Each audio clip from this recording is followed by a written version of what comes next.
അപ്പോൾ ഈ സഖാവ് EMS നമ്പൂതിരിപ്പാട് ഇങ്ങനെ നോക്കിയപ്പം വഴിയരിയിൽ നിന്നുകൊണ്ടൊരു ഉപദേശി സുവിശേഷം പ്രസംഗിക്കുന്നു, പരസ്യയോഗത്തിന് പ്രസംഗിക്കുന്നു. നിങ്ങൾ ശ്രദ്ധിച്ചിട്ടുണ്ടോ? അവരെ ഒരാളും മൈൻഡ് ചെയ്യുകയില്ല. അങ്ങനെയാണ് ഞാൻ പണ്ട് പറഞ്ഞുകൊണ്ടിരുന്നത്. ഇപ്പം പറയുന്നത് അവരെ ഉപദേശിമാർ പോലും മൈൻഡ് ചെയ്യുന്നില്ലെന്നാണ്. അവരെ ആളുകൾ രണ്ട് രീതിയിലാണ് പ്രതികരണം. ഒന്ന്, പുച്ഛിക്കുക എന്നുള്ളതാണ് ഒരു കാര്യം. പുച്ഛം എന്ന വാക്കിനേക്കാൾ നല്ലത് സുകുമാർ അഴീക്കോട് സാറ് പറഞ്ഞ വാക്കാണ് പുണ്യം. അതാണ് കുറച്ചുകൂടെ നല്ലത്. എന്താണെന്ന് വെച്ചാൽ നമ്മളിങ്ങനെ വഴിയരികെ, ഞാനൊക്കെ കവലപ്രസംഗനായിരുന്നു കേട്ടോ, അങ്ങനെ ഈ രംഗത്തേക്കൊക്കെ വന്നത്. അപ്പം ഞങ്ങളിങ്ങനെ പ്രസംഗിച്ചുകൊണ്ടിരിക്കുമ്പം അവരുടെ ഫുട്പാത്തല്ലേ, അപ്പോൾ ആളുകളിങ്ങനെ അടുത്തൂടെ പോകുമ്പം ഒന്ന് നോക്കിച്ചു പോകും ഇങ്ങനെ. അതിൻ്റെ പേരാണ് പുച്ഛം. പിന്നെ ഒരു 10-20 മീറ്റർ ദൂരെ നിന്നിങ്ങനെ നോക്കി നിൽക്കും. ഊളൻ, വട്ടൻ, ഭ്രാന്തൻ, വേറെ പണിയൊന്നുമില്ല, നട്ടപ്പുറ വെയിലത്ത്. ആ നോട്ടത്തിൻ്റെ പേരാണ് പുണ്യം കേട്ടോ.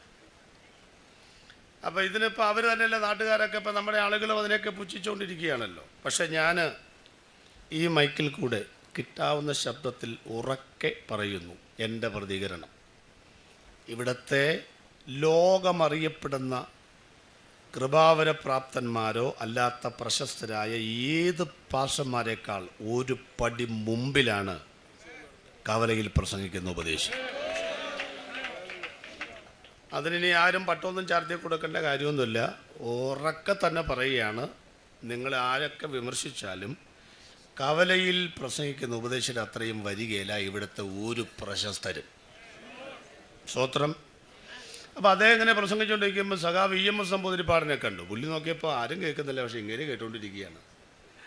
അപ്പോൾ നോക്കിയപ്പോൾ ഒരു വയസ്സായ മനുഷ്യൻ.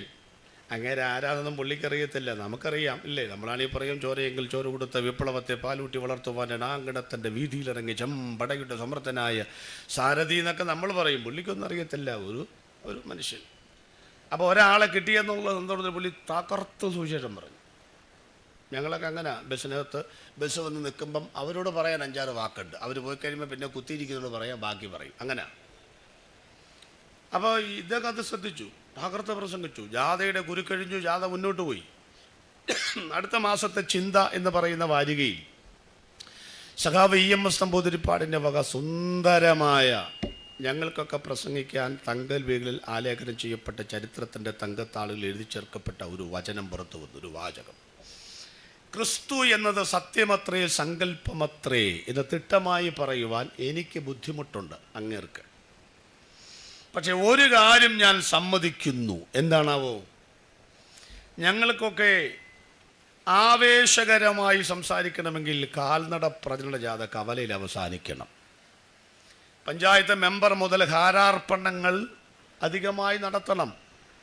ഒടുവിൽ അതെല്ലാം കൂടെ ഞങ്ങൾ വാരി വെച്ചിട്ടും ഞങ്ങളുടെ പേര് വിളിക്കുമ്പോൾ അണിയൽ എന്താ പറയുക, ഇൻകുലാബ് സിന്ദാബാദിൻ്റെ വിളികൾ ദിഗന്ധങ്ങൾ ഭേദിക്കുമാറ് ഇടിമുഴക്കത്തിൻ്റെ ശബ്ദത്തോടെ പറയുമ്പോഴാണ് അല്പം വിക്കുള്ള എനിക്ക് പോലും അനർഗളമായി സംസാരിക്കുവാൻ ഇടവരുന്നതും ഞരമ്പുകളിൽ ആവേശമുണ്ടാകുന്നതും. എന്നാൽ ഒരാൾ പോലും കേൾക്കാനില്ലാതിരുന്നിട്ടും കേൾക്കുന്നവർ കാണുന്നവർ പുച്ഛിച്ചു കൊണ്ടുപോയിട്ടും നട്ടപ്ര വെയിലത്തൊരു ഉപദേശി യേശുവിനെ ഇത്ര തൻ്റെ ഇടത്തോടെ പ്രസംഗിക്കണമെങ്കിൽ ക്രിസ്തു ഉണ്ടോ ഇതെനിക്കറിയില്ല, പക്ഷെ അയാളുടെ ഉള്ളിൽ ഊറി ഉറച്ച ഒരു സത്യമില്ലെങ്കിൽ ഇത്ര ഉറക്കെ പറയാൻ തൻ്റെ ഇടമുണ്ടാകത്തില്ല. അതുകൊണ്ട് ഏത് നേതാവിരുന്നാലും ഏതാളിരുന്നാലും അവിടെ എല്ലാം ഞങ്ങൾ നെഞ്ചും നെറ്റിയും വിരിച്ച് ധൈര്യത്തോടെ ഞങ്ങൾ പറയാൻ കാരണം യേശുവിന് പകരം വെക്കാൻ മറ്റൊരു രക്ഷിതാവ് ലോകത്തിൽ ഇല്ലെന്നുള്ളതാണ്. അതുകൊണ്ട് ഉറക്കെ പറയും ചില കാര്യങ്ങളൊക്കെ, ഉപദേശങ്ങളൊക്കെ അവരെ കുറിച്ച് ഉറക്കെയൊക്കെ പറഞ്ഞു നിന്നിരിക്കും അല്ലേ. എല്ലാവർക്കും ബഹുമാനപ്പെട്ട ഭരണാധികാരികൾ ഇവിടെ വന്ന് നമുക്ക് ആശംസകളൊക്കെ അറിയിച്ചിട്ടുണ്ട്. നല്ല കാര്യമാണ്. ഞങ്ങളും നിങ്ങളുടെ എല്ലാ കാര്യങ്ങൾക്കും ഇല്ലേ പുറകിലുണ്ടല്ലോ, എല്ലാ കാര്യങ്ങൾക്കും ആശംസകൾ അറിയിക്കുന്നു. ഞങ്ങളോട് പറഞ്ഞതുപോലെ ഞങ്ങളും പറയുകയാണ്, ഭരണമെന്ന വാക്കിന് കടത്ത് എന്നാണ്. കടത്തെന്ന് പറയുമ്പോൾ ഇക്കരെ നിൽക്കുന്നവനെ അക്കരയ്ക്ക് കടത്തുക എന്നുള്ളതാണ്. എന്തിക്കരെ നിൽക്കുന്നവനെ വീടില്ലാത്തവന് വീടുണ്ടാക്കി കൊടുക്കുക, ആരോഗ്യമില്ലാത്തവന് മരുന്ന് കൊടുക്കുക, കാശില്ലാത്തവന് പെൻഷൻ കൊടുക്കുക. അതിൻ്റെ പേരെ ഈ കടത്തെന്ന് പറയുന്നു. നമ്മൾ പിന്നെ നാളുകളായിട്ട് കണ്ടുകൊണ്ടിരിക്കുന്ന ഖജനാവിൽ നിന്ന് വീട്ടിലോട്ട് കടത്തുന്ന കടത്താണ്. അതുകൊണ്ട് നിങ്ങളെപ്പോലെയുള്ള ചെറുപ്പക്കാരൊക്കെ രംഗത്ത് വരുമ്പോൾ സുസ്ഥിരമായ ഭരണം കാഴ്ചവെച്ചില്ലെങ്കിൽ പോലും സാമാന്യം ഭേദപ്പെട്ട ഭരണം കാഴ്ചവെക്കുവാൻ സിസ്റ്റർ അടക്കം എല്ലാ ഭരണാധികാരികളും ദൈവം അനുഗ്രഹിക്കട്ടെ എന്ന് ഞങ്ങൾ തിരിച്ചും ആശംസിക്കുകയാണ്. നമുക്ക് ഈ വചനത്തിലേക്ക് വരാം. ഞാൻ പ്രത്യക്ഷതകൾ എന്ന ഭാഗമാണ് പ്രസംഗിക്കുന്നത്. പ്രത്യക്ഷതകൾ പറൂസിയ എന്ന വാക്കാണ് ഔദ്യോഗിക പ്രത്യക്ഷതയ്ക്ക് വേദപുസ്തകത്തിൽ കൊടുത്തിരിക്കുന്നത്. അല്ലാത്ത ഒത്തിരി പ്രത്യക്ഷതകളുണ്ട്. എമ്മൗസിലേക്ക് പോയ ശിഷ്യന്മാർക്ക്, ഒടുവിൽ അകാല പ്രജ പോലെയുള്ള പൗലോസിനൊക്കെ പ്രത്യക്ഷനായ ഒരുപാട് കാര്യങ്ങൾ. യേശുക്രിസ്തുവിൻ്റെ പ്രധാനപ്പെട്ട പ്രത്യക്ഷതകൾ 3 മുഖവരകൾ വരുന്നു. 1, 2000 വർഷങ്ങൾക്ക് മുൻപ് വേഷത്തിൽ മനുഷ്യനായ യേശുക്രിസ്തു ലോകത്തിൽ പ്രത്യക്ഷനായി. 2, 33.5 വർഷം കഴിഞ്ഞപ്പോൾ കർത്താവ് സ്വർഗത്തിൽ പ്രത്യക്ഷനായി. 3, ഇനിയും കർത്താവ് വീണ്ടും ലോകത്തിലേക്ക് പ്രത്യക്ഷനാകും. അതുകൂടാതെ 2 പ്രത്യക്ഷതയും കൂടിയുണ്ട്. രഹസ്യ വരവിൻ്റെ തൊട്ടടുത്ത പരസ്യ പ്രത്യക്ഷതയും സഹസ്രാബ്ദ വാഴ്ചയ്ക്ക് വരുന്ന പ്രത്യക്ഷതയും 5 കാണും. ഔദ്യോഗികമായിട്ട് ഈ 3 ഈ 3 പ്രത്യക്ഷതകൾ എന്തിനാണെന്ന് ചോദിച്ചാൽ 3 കൂട്ടം കാര്യങ്ങൾക്ക് വേണ്ടിയാണ്. എന്തിനാണ് യേശുക്രിസ്തു ലോകത്തിലേക്ക് വന്നത്? 3 കൂട്ടം കാര്യങ്ങൾക്ക് വേണ്ടിയാണ്. എന്തിനാണ് കർത്താവ് സ്വർഗത്തിൽ പോയത്? 3 കൂട്ടം കാര്യങ്ങൾക്ക് വേണ്ടിയാണ്. എന്തിനാണ് കർത്താവ് വീണ്ടും ഭൂമിയിലേക്ക് വരുന്നത്? 3 കൂട്ടം കാര്യങ്ങൾക്ക് വേണ്ടിയാണ്. 9 കാര്യം പെട്ടെന്ന് പറയാം.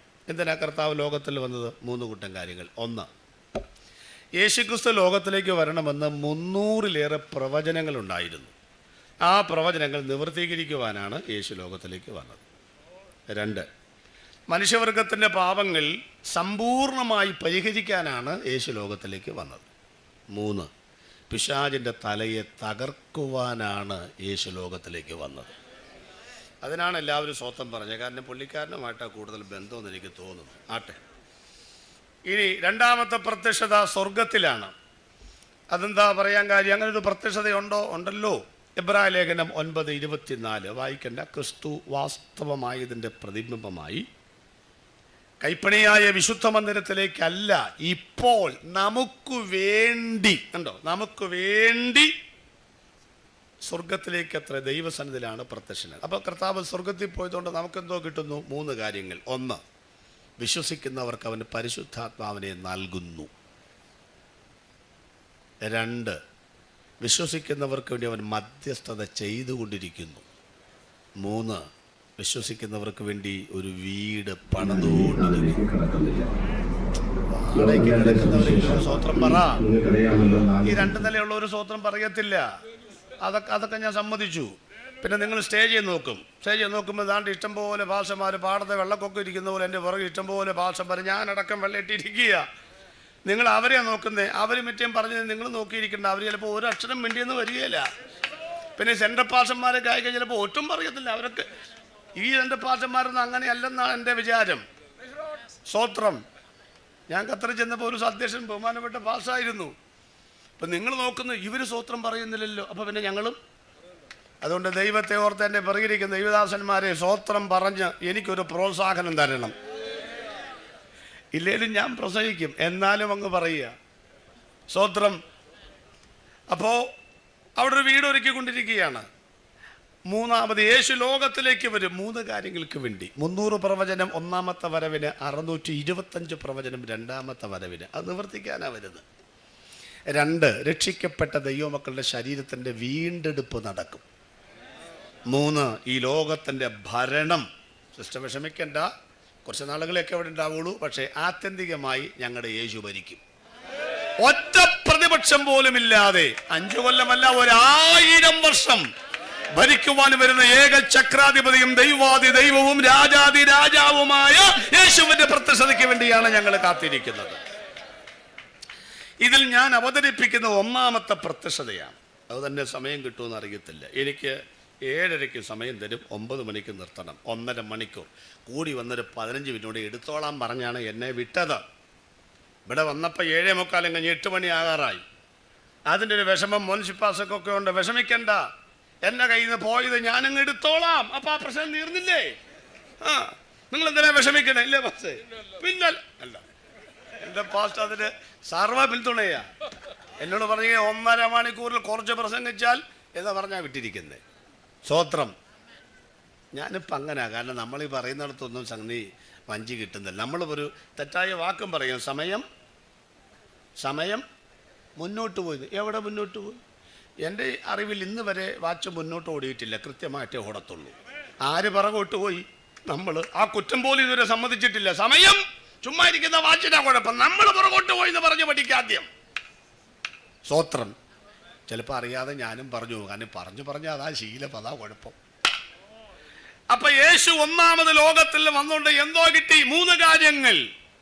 പ്രവചനങ്ങൾ നിവർത്തീകരിക്കപ്പെട്ടു, മനുഷ്യവർഗത്തിന്റെ പാപങ്ങൾ സമ്പൂർണമായി പരിഹരിക്കപ്പെട്ടു, പിശാചിന്റെ തലയെ തകർത്തു.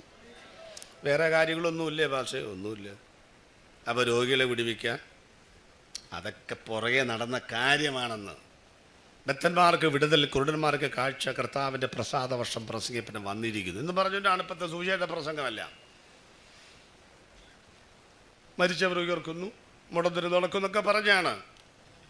നമ്മുടെ സുവിശേഷ യോഗത്തിൻ്റെ പേര് തന്നെ മാറ്റിയിട്ടുണ്ട്. മഹോത്സവം അല്ലേ, ഫയർ, പിന്നെ ഡുനാമിസ്. സുവിശേഷ യോഗത്തിൻ്റെ പേരുകളായി പറഞ്ഞ. ഇനി എന്തൊക്കെ വരുമെന്ന് ആർക്കറിയാം? പല പല പേരുകളൊക്കെയാണ് വന്നുകൊണ്ടിരിക്കുന്നത്. ഒരു കാര്യം നിങ്ങൾ ഓർക്കണം, ഈ യേശുക്രിസ്തു ഭൂമിയിൽ ജീവിച്ചിരുന്നപ്പോൾ 3 കുരുടന്മാരെ വിടുവിച്ചിട്ടുള്ളൂ. 3 മരിച്ചവരെ ഉയർപ്പിച്ചു. വേറെ ആരും ചത്തിട്ടില്ല. ഇഷ്ടം പോലെ മരിച്ചു കാണുമെന്ന്. അതിനൊന്നും അല്ലെന്ന് യേശു വന്നത്. ഞാനിങ്ങോട്ട് വന്നപ്പോൾ ദാണ്ട ഈ വേലുകാവൊക്കെ വന്നപ്പോൾ ചായക്കടയൊക്കെ അന്വേഷിച്ചു. എല്ലാ സ്ഥലത്തെല്ലാം ഒരു 4 മണിക്കൊരു ചായയും പഴംപൊരിയും ബോണ്ടയൊക്കെ തിന്നുന്ന പണിയുണ്ട്. അന്വേഷിച്ചപ്പോൾ ഒരു കടയില്ല. എനിക്ക് മനസ്സിലായി ദൈവം ഇവിടെ കരുതി. വന്നപ്പോഴേ ചായയും ബോണ്ടയും തന്നു, പഴംപൊരിയും തന്നു. അപ്പം ഞാൻ അവിടെ മേലുകാവ് മറ്റത്ത് നിന്നുകൊണ്ട് ചായയും ഒരു ബോണ്ടയും കഴിക്കും. നിങ്ങൾ കണ്ടെന്നിരിക്കട്ടെ. ഉടനെ നിങ്ങളിൽ ഒരാൾ മോൻസിഫ് പാസ്റ്ററിൻ്റെ നാട്ടിലോട്ട് അങ്കമാലിക്ക് വിളിച്ചു പറയുക, അല്ലെങ്കിൽ താൻ്റെ ബിജു ജോസഫ് പാസ്റ്റർ അങ്കമാലിക്ക് വിളിച്ചു പറയാം, എന്നാ വിശേഷം, സ്വകാര്യം. നമ്മുടെ ജോയി പാറയ്ക്കൽ പാസ്റ്റർ മേലുകാവിൽ ചായയും ബോണ്ടയും തിന്നാൻ വേണ്ടി വന്നിട്ടുണ്ടായിരുന്നു. ശരിയോ തെറ്റോ? ശരിയാണ്, കാരണം ഞാൻ തിന്നത് പുള്ളി കണ്ടതല്ലേ. അതിനകത്തെന്താണ് മാറ്റം? പിന്നെ തെറ്റെന്താണ്? അത് തിന്നാനാണോ ഞാനിവിടെ വന്നത്? അതാണ് എൻ്റെ തെറ്റെന്ന് പറയുന്നത്. ഞാൻ അവിടെ നിന്ന് ഇവിടെ വരാൻ 10,000-2,000 രൂപയുടെ പെട്രോൾ അടിക്കണം. ആ 2,000 രൂപയ്ക്ക് അങ്കമാലി വന്ന് 10 കിലോ മോട്ട മേടിച്ച് വീട്ടിൽ കൊണ്ടുപോയി ഓരോന്ന് ആഴ്ചയോരോന്ന് ഫ്രിഡ്ജിൽ നിന്ന് തിന്നത്തൊന്നൂടെ. ഞാൻ വന്നത് ബോണ്ട തിന്നാനല്ലെന്ന്, ഇവിടെ പ്രസംഗിക്കാനാണെന്ന്. വന്നപ്പോൾ ആ കാര്യം ചെയ്തതാണെന്ന്. അതുകൊണ്ട് രോഗസൗഖ്യവും വിടുതലും ഒക്കെ സെക്കൻഡറിയാണ്. ഒന്നാമത്തെ കാര്യം പാപശമ്പള മരണം നരക ന്യായവിധിയിൽ നിന്ന് രക്ഷിക്കാനാണ് യേശു വന്നത്. അത് കുറച്ചുള്ള ഒരു സുവിശേഷ പ്രസംഗവും സുവിശേഷ പ്രസംഗമല്ലെന്നേ. അതൊക്കെ മറിച്ചിട്ട സുവിശേഷമാണ്, വേറെ സുവിശേഷമാണ്, വിപരീത സുവിശേഷമാണ്. നാട്ടിലൊക്കെ ചിലപ്പോൾ 4-5 ഏക്കറൊക്കെ ഉള്ള ആളുകൾ കാണും അല്ലേ. ഇപ്പം തെങ്ങ്, കവുങ്ങ് ഒക്കെ. ഈ തെങ്ങിനൊക്കെ തടമെടുക്കുമ്പം ഇതേ ഉപയോഗിച്ചാൽ ഇങ്ങോട്ട് നീങ്ങിയിരിക്കും. ഇടയ്ക്കൊരു സ്വത്രമൊക്കെ പറയാനുള്ളത്. തെങ്ങിനൊക്കെ തടമെടുക്കുമ്പോൾ ആ മൺകൂനൊക്കെ ആ തടമെടുക്കുന്നതിനകത്ത് ഒരു ചെറിയ മഞ്ഞൾ അല്ലേ, ഒരു കഷ്ണം ഇഞ്ചി, ഒരു കാന്താരി ഒക്കെ നട്ടിട്ടില്ലേ. 5ൻ്റെ മോട്ടർ വെച്ച് നനയ്ക്കുക. വെള്ളം തളം കെട്ടി നിൽക്കുമ്പോൾ കാന്താരി പറയുക, ഈ ഉടമസ്ഥന് എന്നെ നനയ്ക്കാനാണ് 5ൻ്റെ ബോണോബിളൊക്കെ പമ്പ് സെറ്റ് മേടിച്ചു വെച്ച് കഴിഞ്ഞാൽ മണ്ടൻ, നിന്നെ നനയ്ക്കാനല്ലെന്ന്. തെങ്ങ് ആ കൂടെ നീ നനഞ്ഞതേ ഉള്ളെന്ന്. അതുകൊണ്ട് പ്രിയപ്പെട്ടവരെ, ഞങ്ങളെ സംബന്ധിച്ച് രോഗം മാറിയാലും ഇല്ലേലും, അമേരിക്കയിൽ പോയാലും ഇല്ലേലും, വീട് കിട്ടിയാലും ഇല്ലേലും, ഞങ്ങൾക്ക് തരാനുള്ളതിൽ വെച്ച് ഏറ്റവും വലുതവൻ തന്നു കഴിഞ്ഞു. അതവന്റെ ജീവനാണ്. ഞങ്ങൾക്ക് കൊടുക്കാനുള്ളതിൽ വെച്ച് ഏറ്റവും വലുത് കൊടുത്തു കഴിഞ്ഞു. ശേഷിക്കുന്ന ജീവിതമാണ്. നമ്പർ 1, യേശു ലോകത്തിൽ വന്നത് പ്രവചനങ്ങൾ നിവർത്തീകരിക്കുവാനാണ്. ഇത് ആരോടാ പറഞ്ഞ പ്രവചനം നിവർത്തീകരിച്ചത്? സ്വർഗത്തോട് പറഞ്ഞു, പിതാവേ പ്രവചനങ്ങൾ നിവർത്തീകരിച്ചു. പാപങ്ങൾ പരിഹരിക്കാനാണ്. ഭൂമിയിലുള്ള മനുഷ്യരോട് പറഞ്ഞു, മനുഷ്യവർഗമേ നിങ്ങളുടെ പാപങ്ങൾ പരിഹരിച്ചിരിക്കുന്നു. അധോ ലോകത്തിലേക്ക്, മുംബൈയിലുള്ള മാഫിയ സംഘമല്ല, ഭൂമിയെ 3ആയിട്ട് തിരിച്ചിട്ടുണ്ട്. 35 കിലോമീറ്റർ ക്രസ്റ്റാണ്, 2870 കിലോമീറ്റർ മാൻഡിലാണ്. ഒന്നാമത്തെ ഭാഗത്തിനും രണ്ടാമത്തെ ഭാഗത്തിനും ഇടയിലുള്ള ഒരു സ്ഥലം, അതാണ് ഒന്നാം പാതാളം, മരിച്ചവരുടെ ആത്മാക്കൾ പോകുന്ന സ്ഥലം. അങ്ങോട്ട് നോക്കിയിട്ട് മരണാധികാരിയായ പിശാചിൻ്റെ മുഖത്തൊക്കെ യേശുക്രിസ്തു പറഞ്ഞു, മരണാധികാരി ഞാൻ പിടിച്ചെടുത്തിരിക്കുന്നു. അപ്പം ഈ നിവൃത്തിയായി എന്ന് പറഞ്ഞത് പരാജയപ്പെട്ടവൻ്റെ ദീനരോധനമല്ല, മറിച്ച് 3 ലോകത്തോട് വിളിച്ചു പറഞ്ഞ വിജയഭേരിയുടെ ശബ്ദമാണ്. ഒന്നുകൂടെ പറഞ്ഞാൽ യേശു പറഞ്ഞത് 3 ലോകത്തിൻ്റെയും ദൈവമാണെന്നേ യേശു. അതല്ലേ സ്വർലോകരുടെയും പറഞ്ഞേ ഭൂലോകരുടെയും. അടുത്തത്, ഞങ്ങളുടെ ഈ സ്തോത്രത്തിന് ഈ ഗൗരവം ഒച്ചയും കൂടുന്ന കാര്യം എന്നാണെന്നറിയാമോ? ഇരിക്കുന്ന ആളുകളുടെ എണ്ണത്തിനനുസരിച്ചല്ല ഞങ്ങൾ സ്തോത്രം പറയുന്നത്. എഴുന്നള്ളി വന്നിരിക്കുന്ന ദൈവത്തിന്റെ മഹത്വത്തിനനുസരിച്ചാ ദൈവത്തെ സ്തുതിക്കുന്നത്. 3/4 ചക്രത്തിന് വിലയില്ലാത്ത മരമുട്ടി കൊണ്ട് തീർത്ത് 3-4 പേർ മുക്കുപണ്ടങ്ങൾ കൊണ്ട് അണിയിച്ചൊരുക്കി മുക്കിയും മൂളിയും ഏതെങ്കിലും മൂലക്കിരുത്തുന്ന ഒരു കുട്ടി ദൈവത്തിന്റെ മുൻപിലല്ല ഇന്ന് രാത്രി ഞങ്ങൾ ഇരിക്കുന്നത്. 3 ലോകവും മുഴങ്ങാൽ മടക്കുവാൻ യോഗ്യമായ നാമമുണ്ടെങ്കിൽ ഇരുകരവും ഒന്ന് ചേർത്തടിച്ച് ആവേശത്തോടെ പറയട്ടെ, യേശുവിന് പകരം വെക്കാൻ മറ്റൊരു ദൈവമില്ല ലോകത്തിൽ. പ്രവചനങ്ങൾ നിവൃത്തിയായി. എന്തോ പ്രവചനം നിവൃത്തിയായി? എബ്രായ ലേഖനം പാസ്റ്റല്ലേ വായിക്കുന്നത്? എബ്രായ ലേഖനം 1:1 വായിച്ചോ.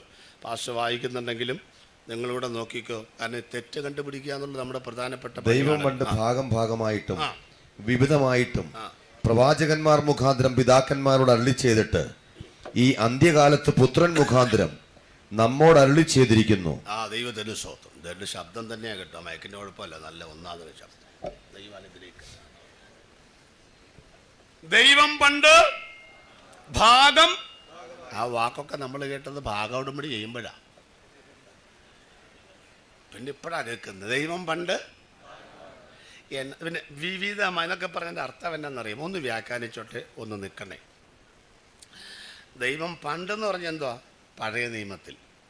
അവിടെ യേശുക്രിസ്തു ഭാഗം എന്ന് പറഞ്ഞാൽ എന്തുവാ? പഴയ നിയമത്തിൽ യേശു ഉണ്ടെന്നാ. ഇപ്പോൾ കുറേ കൊല്ലങ്ങളായിട്ട് ആളുകൾ പറയുന്ന പഴയമ നമുക്ക് ആവശ്യമില്ല. ഇപ്പോൾ ഈ സങ്കീർത്തന വായനയൊക്കെ നിർത്തി, അല്ലെങ്കിലും നിർത്തുക നല്ലത്. ഒന്നാമത്തെ പുസ്തകം നടുഭാഗന് ഉന്തി നിൽക്കുക. എന്നാ കാര്യം? വായിച്ച് ഇങ്ങനെ നിൽക്കുക. പിന്നെ മുഷിഞ്ഞിരിക്കുന്നു. പിന്നെ ആളുകൾക്ക് മൊത്തം സന്തോഷിപ്പിച്ച വാക്ക് എവിടാ? നിങ്ങൾ ആവശ്യമില്ല. ഈ ഉപദേശിമാരുടെ ഉപജീവന മാർഗമാണത്. അതിൽ കയറി കൈവെക്കരുത്. ഉള്ള കാര്യം പറഞ്ഞേക്കാം. ഞങ്ങളതുള്ളത് കൊണ്ടാണ് ഒരു 10, 25, 50 വാക്യമുണ്ട്. ആ വാക്യം ആവർത്തിച്ച് പറഞ്ഞ് ഞങ്ങൾ അവസാനം പറയും, ഈ വാക്കിൽ ഈ സംഗീതത്തിൽ ധാരാളം കാര്യങ്ങളുണ്ട്, പറയാൻ സമയമില്ലാത്തതുകൊണ്ട് ഞങ്ങൾ അങ്ങനെ പറഞ്ഞാൽ നമ്മൾ ജീവിക്കുന്നത്. അപ്പം അത് കയറി നിങ്ങൾ കൈവെക്കരുത്. നിങ്ങൾ വല്ല ശക്രിയ പ്രവചനോ ഒക്കെ എടുത്തുകൊണ്ട് വരണം കേട്ടോ. അപ്പം സങ്കീർത്തനങ്ങളിലും പ്രവാചക പുസ്തകങ്ങളിൽ എന്നെക്കുറിച്ച് യേശു പറഞ്ഞതാ. പുതിയ നിയമം അബ്രഹാമിൻ്റെ പുത്രനായ ദാവീദിൻ്റെ പുത്രനായ 42 തലമുറയാണ്. അപ്പോൾ പഴയമത്തിൽ ആരുണ്ട്? യേശു ഉണ്ട്. എന്നിട്ട് കുറച്ച് പേര് പറയും പഴയമത്തിൽ നമുക്ക് പഴയമൊന്നും ആവശ്യമില്ല. അത് പിന്നെ പോട്ടെ ഒന്നും വെക്കുന്നില്ല. ഒരു 5-6 കൊല്ലം മുമ്പ് വേറൊരു മഹാൻ പറയാണ്, പഴയ നിയമം വേണ്ട എന്ന് നിങ്ങൾ കേട്ടിട്ടുണ്ടല്ലോ. ഞാനോ നിങ്ങളോട് പറയുന്നത്, വേദപുസ്തക ഭാഷയാണ്, പുതിയ നിയമവും നമുക്ക് ആവശ്യമില്ല. എൻ്റെ തെളിവ് നിരത്താൻ ഭയങ്കര മിടുക്കര. അയ്യോ, തെളിവൊക്കെ പറഞ്ഞിട്ട് നമ്മൾ പെട്ടുപോകും. തെളിവൊക്കെ ഭയങ്കര തെളിവുകളാണ്. എന്താ പറയുകയാണ്, അപ്പോസ്തലിക സഭയാണ് നമ്മൾ. അപ്പോസ്തലന്മാരുടെ കാലഘട്ടത്തിൽ ബൈബിൾ ഉണ്ടായിരുന്നില്ല. പാപം ചെയ്തിട്ട് വന്ന അനന്യാസിനെയും സഫീറയെയും ദൈവാത്മാവ് വെളിപ്പെടുത്തിയപ്പോൾ ചോദിച്ചു, പരിശുദ്ധാത്മാവിനോട് വ്യാജം കാണിപ്പാൻ സാത്താൻ തൻ്റെ ഹൃദയം കൈവശമാക്കിയത് എന്ത്? ബൈബിളൊക്കെ മാറ്റി എൻ്റെ ആവശ്യമില്ല. നമുക്ക് വെളിപ്പാടും ദർശനമുള്ള സഭയായിട്ട് മാറണം. ഇത് പറഞ്ഞപ്പോൾ കുറച്ച് പേര് ആത്മാവിലായി എന്നൊക്കെയാണ് ഞാൻ കേട്ടത്. ഇത് കേട്ട ഒരാൾ എന്നോട് ചോദിച്ചു, പാസ്റ്റർ എന്തോ പറയുന്നു? എന്തോന്നു? അല്ല, അങ്ങേര് പറഞ്ഞല്ലോ പഴയ ആവശ്യമില്ല, പുതിയ ആവശ്യമില്ല എന്ന്. ഞാൻ പറഞ്ഞു, അങ്ങേരെ നമുക്ക് ആവശ്യമില്ല. നിങ്ങൾ കുറച്ച് പേരിങ്ങനെ തോളച്ചുകൊണ്ട് നടക്കുന്നല്ലാതെ എത്ര കൊടി കെട്ടിയ പ്രസംഗനാന്ന് പറഞ്ഞാൽ ഇതിനകത്തുള്ളതല്ല പറയുന്നതെങ്കിൽ അതിനോട് നോ പറയാനുള്ള പരിജ്ഞാനവും വചനത്തിന്റെ ജ്ഞാനവും ദൈവമക്കൾ പ്രാപിച്ചിരിക്കണമെന്ന്. വലിയ ആളുകൾ വലിയ മണ്ടത്തരേ പറയുള്ളൂ, അതറിയാമോ? ചെറിയ മണ്ടത്തരം പറയുകയില്ല. നമ്മളൊക്കെ ചെറുതേ പറയുള്ളൂ. അപ്പൊ ദൈവം പണ്ട് എവിടാ പടയമത്തിൽ ക്രിസ്തു? ഈ ഉപദേശിമാരുടെ, ഞാനൊക്കെ പഴയ ഉപദേശിമാരുടെ പുറകെ നടന്ന ഉപദേശിപ്പണി പഠിച്ചത് കേട്ടോ. അതുകൊണ്ട് എന്താ ഗുണം എന്ന് വെച്ചാൽ അതേ ഗുണമുള്ളൂ, അതാ വേറെ കാര്യം. നമ്മൾ ഈ കിളിയായി നടന്ന ഡ്രൈവറായാൽ വണ്ടി വഴി കിടക്കുകയില്ല. എന്താ കാര്യം? ബോണറ്റ് പൊക്കി ഏതെങ്കിലുമൊക്കെ വയറ് തമ്മിൽ കടിച്ച് പൊട്ടിച്ച് കുത്തിവയ്പ്പിച്ച് പത്രക്കാരോട് തള്ളി നമ്മൾ സ്റ്റാർട്ട് ചെയ്ത് കൊണ്ടുപോകും. ഡ്രൈവിംഗ് സ്കൂളിൽ പോയി ഡ്രൈവിംഗ് പഠിച്ചാൽ വണ്ടി കിടയിൽ അവിടെ കിടക്കും. കാണ്ട് ബോണറ്റ് പൊക്കുന്ന സ്വിച്ച് പോലും എവിടാന്ന് ഇതുവരെ. ഇവൻ ഈ സാധനം മാത്രമല്ല, ക്ലച്ചും ബ്രേക്ക് അയാളുടെ കാലയിലായിരുന്നു.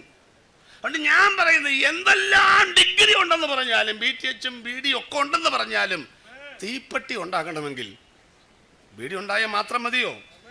ഒരു തീപ്പെട്ടിയും കൂടെ വേണമെന്നുണ്ടെങ്കിൽ ഏതേലും ഉപദേശിമാരുടെ പുറകെ നടന്നത് പഠിക്കണമെങ്കിൽ. ചിലപ്പോൾ ഒരു ഇറിറ്റേഷനൊക്കെ തോന്നിയേക്കാം. കാരണം BTHും BD MD ഒക്കെ എടുത്ത് വെളിപ്പാട് ദിവസം പ്രസംഗിക്കാൻ അങ്ങോട്ട് ഇറങ്ങി വരുന്നത് ആദ്യം തന്നെ നിങ്ങൾക്ക് വിഷമം തോന്നിയേക്കാം. പക്ഷെ ഉപദേശിമാരുടെ പുറകെ നടന്ന് പഠിച്ചവൻ്റെ ഗുണം വേറെയാണ്. അപ്പം ഞാനങ്ങനെ ഉപദേശിമാരുടെ പുറകെ നടന്ന് പഠിച്ചത്. അപ്പോൾ ഈ ഉപദേശിമാരുടെ ഉദാഹരണങ്ങൾ നല്ല കിടുക്കാച്ചി സാധനമാണ്. നമ്മൾ 1 മണിക്കൂർ പ്രസംഗിക്കുന്ന നേരം കൊണ്ട് ഒരു ഉദാഹരണം അവരുടെ കാര്യം പറഞ്ഞു കഴിയും. അപ്പോൾ അവരുടെ 2 ഉദാഹരണം ഈ പ്രസംഗത്തിലെടുത്ത് വീശുക. ഒന്നാമത്തെ ഉദാഹരണം, നമ്മൾ ഇവിടുത്തെ മുനിസിപ്പാലിറ്റി ഈ വീട് വിട്ട് കുറച്ച് നാളത്തേക്ക് വിദേശത്ത് പോകാമെന്നിരിക്കട്ടെ. പോയിട്ടുണ്ടോ? ആ പോട്ടെ, ഇതൊക്കെ ഒരു ദൂതായിട്ടൊക്കെ ഏറ്റവും ഇതിലൊക്കെ സ്വോത്രം പറയണ്ടായോ? അപ്പോൾ പോവാന്നിരിക്കട്ടെ. അപ്പോൾ ഇവിടെ ഭാഷയൊക്കെ വേറെ ഭാഷമാരൊക്കെ വെക്കുമായിരിക്കും. സ്വന്തം വീട്ടിലെ കാര്യം പറഞ്ഞ് ലൈനൊക്കെ ഓഫ് ചെയ്ത് അതിനെ പോവാം. അപ്പോൾ തിരിച്ചു വരുമ്പോൾ ആദ്യം എന്ത് ചെയ്തു? മെയിൻ സ്വിച്ച് ഓൺ ചെയ്തു. 35 മീറ്ററിൽ കൂടുതൽ വരുന്ന സർവീസ് വയറിൽ കൂടെ കറണ്ട് നമ്മുടെ വീട്ടിലേക്ക് വന്നു. ശ്രദ്ധിച്ചോളൂ, കറണ്ട് വന്നേ ഉള്ളൂ, അല്ലാതെ എല്ലാ മുറിയിൽ ലൈറ്റ് തെളിഞ്ഞു എന്നല്ല അതിനർത്ഥം.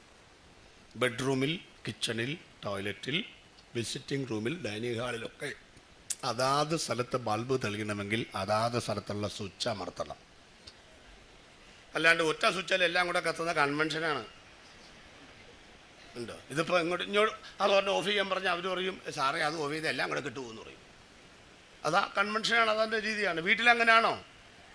ഇതുപോലെ പഴയമത്തിലെ 39 പുസ്തകത്തിലും ക്രിസ്തു ഉണ്ട്. സ്വിച്ച് കണ്ടുപിടിക്കണം. അത് കണ്ടുപിടിക്കാനുള്ള വിഷമം കൊണ്ടാണ് പഴയമത്തിൽ യേശുവില്ല എന്ന് പറയുന്നത്. അതിനെ കുറച്ച് പണിയെടുക്കണം. പിന്നിപ്പോൾ പണിയെടുക്കുന്നവരുണ്ടോ? പണ്ടൊക്കെ ഞങ്ങൾ പറഞ്ഞിരുന്നു, ഞാൻ കർത്താവിൽ നിന്ന് പ്രാപിക്കുകയും നിങ്ങൾക്ക് ഇപ്പം തിരിച്ചിട്ടു, ഞാൻ കമ്പ്യൂട്ടറിൽ നിന്ന് പ്രാപിക്കുകയും വാട്സാപ്പിൽ കൂടെ നിങ്ങൾക്ക് അയച്ചു തരികയും ചെയ്ത്. എന്നാൽ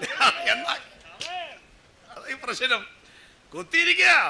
ആ സ്വിച്ച് പറഞ്ഞപ്പോഴേ ഉൽപ്പത്തി പുസ്തകം 3-ാം അധ്യായത്തിന് ഒന്നും എടുക്കണ്ട, 15, 16, 17 വന്നിങ്ങനെ അങ്ങോട്ട് ഞെക്കണം. അപ്പോൾ ഒരു ബൾബ് തെളിയും. ബൾബിൻ്റെ പേര് സ്ത്രീയുടെ സന്തതി.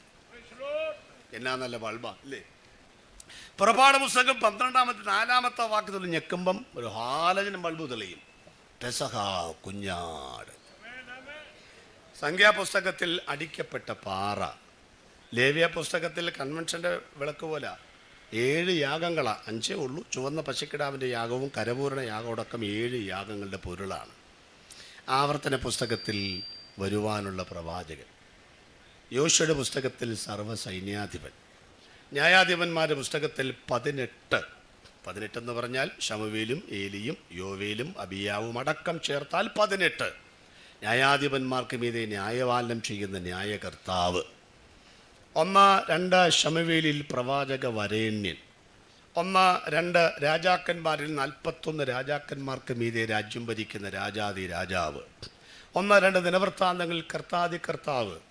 രൂത്തിൽ അവൻ വീണ്ടെടുപ്പുകാരനായ ബോവസായിട്ടും എസ്തേറിൽ ഒരു മധ്യസ്ഥൻ്റെ രൂപത്തിലും നെഹമ്യാവിൻ്റെ പുസ്തകത്തിൽ രാഷ്ട്രത്തിൻ്റെ പുനഃസ്ഥാപകനായിട്ടും സങ്കീർത്തനങ്ങളിൽ ഇയ്യോബിൻ്റെ പുസ്തകത്തിൽ കഷ്ടപ്പെടുന്ന മശിഹയായിട്ടും സങ്കീർത്തനങ്ങളിൽ ആടുകളുടെ വലിയ ഇടയനായിട്ടും സദൃശവാക്യത്തിൽ സർവജ്ഞാനിയായിട്ടും സഭാപ്രസംഗിയിൽ സകലവും നിയന്ത്രിക്കുന്നവനായിട്ടും ഉത്തമഗീതത്തിൽ സഭയുടെ മണവാളനും പ്രിയനും തോഴനും കാന്തനുമായിട്ടും യെശയ്യാവ്, യിരെമ്യാവ്, യെഹെസ്കേൽ, ദാനിയേൽ 4 വലിയ പ്രവാചകന്മാരും ശേഷിക്കുന്ന 12 ചെറിയ പ്രവാചകന്മാരും അടങ്ങുന്ന 16 പ്രവാചകന്മാരുടെ വിലാപങ്ങളുടെ പുസ്തകം അടക്കമുള്ള 17 പ്രവചന ഗ്രന്ഥങ്ങളിൽ അവൻ യഹൂദ ജാതിയുടെ ചിരകാല പ്രതീക്ഷിത മശിഹയായിട്ടും രേഖപ്പെടുത്തിയിട്ടുണ്ട്.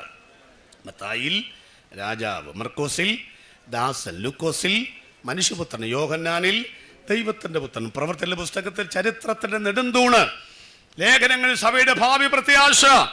കൈയടക്കത്തോടെ നമ്മളിരിക്കുന്ന വെളിപ്പാട് പുസ്തകത്തിനകത്ത് ചുമ്മാതല്ല, 7 പൊൻ നിലവിളക്കുകൾക്ക് നടുവിൽ, നമ്മുടെ നടുവിൽ മാറത്ത പൊൻ കച്ച കെട്ടിയവനായി നടക്കുന്ന കർത്താവ്. അതാണ് വെളിപ്പാടിൽ കുഞ്ഞാടറക്കപ്പെട്ടതുപോലെ ബാക്കി നിൽക്കുന്നത്. ഒരാടും അറക്കപ്പെട്ട ശേഷം നിന്നിട്ടില്ല, കിടന്ന് പിടച്ചിട്ടേ ഉള്ളൂ. എന്നാൽ മരണത്തെ ജയിച്ച് ഇന്നും ജീവിച്ചിരിക്കുന്ന ഒരൊറ്റ കുഞ്ഞാടുണ്ടെങ്കിൽ അത് ഞങ്ങൾ അവതരിപ്പിക്കുന്ന യേശുക്രിസ്തുവാണെന്ന്. അതുകൊണ്ട് മനോരമയിലും മാധ്യമത്തിലും മംഗളത്തിലും മാതൃഭൂമിയിലൊക്കെ വന്ന പൊന്നമ്മ സൂപ്രണ്ടിനെയോ കുഞ്ചുകുറുപ്പിനെയോ ഫലിത ബന്ധുക്കളോ അവതരിപ്പിക്കാനല്ല ഞങ്ങൾ പന്തലിട്ടിരിക്കുന്നത്. 40-ാമത്തെ സങ്കീർത്തനത്തിനകത്തും എബ്രായ ലേഖനത്തിലും പറഞ്ഞിട്ടുണ്ട്, ഇതാ പുസ്തകത്തിന്റെ ചുരുളുകളിൽ എന്നെ കുറിച്ച് എഴുതിയിരിക്കുന്നു.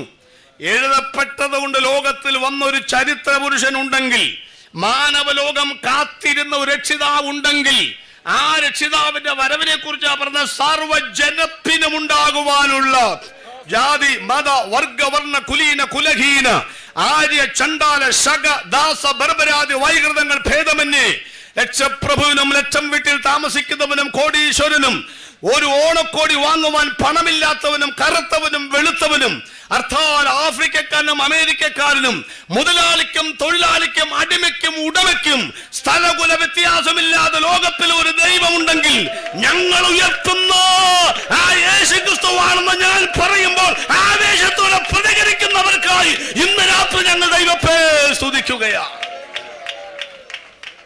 അതുകൊണ്ട് ഈ കാര്യങ്ങളൊക്കെ നടന്നു കഴിഞ്ഞു മക്കളെ. യേശു വന്നു കഴിഞ്ഞു. അതിന്റെ അർത്ഥം വല്ലതും പിടികിട്ടിയോ? ഇപ്പൊ ചില ആളുകൾക്ക് എല്ലാ കൊല്ലവും യേശു വരും, അതാ പ്രശ്നം.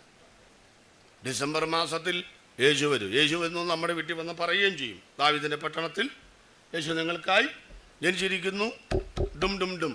പിന്നെ കാശ് കൊടുക്കണം പോണെങ്കിൽ. ഞങ്ങൾ കാശ് നിങ്ങൾ വായോ കേട്ടു പോവും കേട്ടോ. ഈ യേശുവിനെ ഒന്നുകൂടെ അവതരിപ്പിച്ചാൽ, ഈ കടലാസ് വിളക്കിൽ ഡിസംബർ 25 ജനിക്കുന്ന, ഏപ്രിൽ 2-ാമത്തെ ആഴ്ചയിൽ സിമെന്റും കമ്പിയും കൂടെ കൂട്ടിക്കുടച്ച നിങ്ങളുടെ കോൺക്രീറ്റിന്റെ കുരിശിൽ മരിക്കുന്ന ഒരു യേശുവിനെ അല്ല ഞങ്ങൾ അവതരിപ്പിക്കുന്നത്. അതൊക്കെ പഴയ കഥ. ഞാൻ ചോദിക്കട്ടെ, ഒരാളുടെ ജീവചരിത്രം ഞാൻ 2 പുസ്തകം എഴുതിയിട്ടുണ്ട്, 2-ാമത്തെ ദിവസം എഴുതിയത്. ഒരാളുടെ ജീവചരിത്രം എഴുതിയാൽ ജനനവും മരണവും എഴുതത്തില്ലയോ? ജനനവും മരണവും എഴുതാതെ എന്ത് ജീവചരിത്രം? പക്ഷെ യേശുവിൻ്റെ കൂടെ നടന്നവർ എഴുതിയിട്ടും, കണ്ടു കേട്ടവർ എഴുതിയിട്ടും, കോടിക്കണക്കിന് ആളുകൾ എഴുതിയിട്ടും, ശാസ്ത്രവിശാരദന്മാരും പണ്ഡിത പടുക്കളും പുസ്തകം ചമച്ചിട്ടും ആ 2 ഡേറ്റ് പുസ്തകത്തിലില്ല.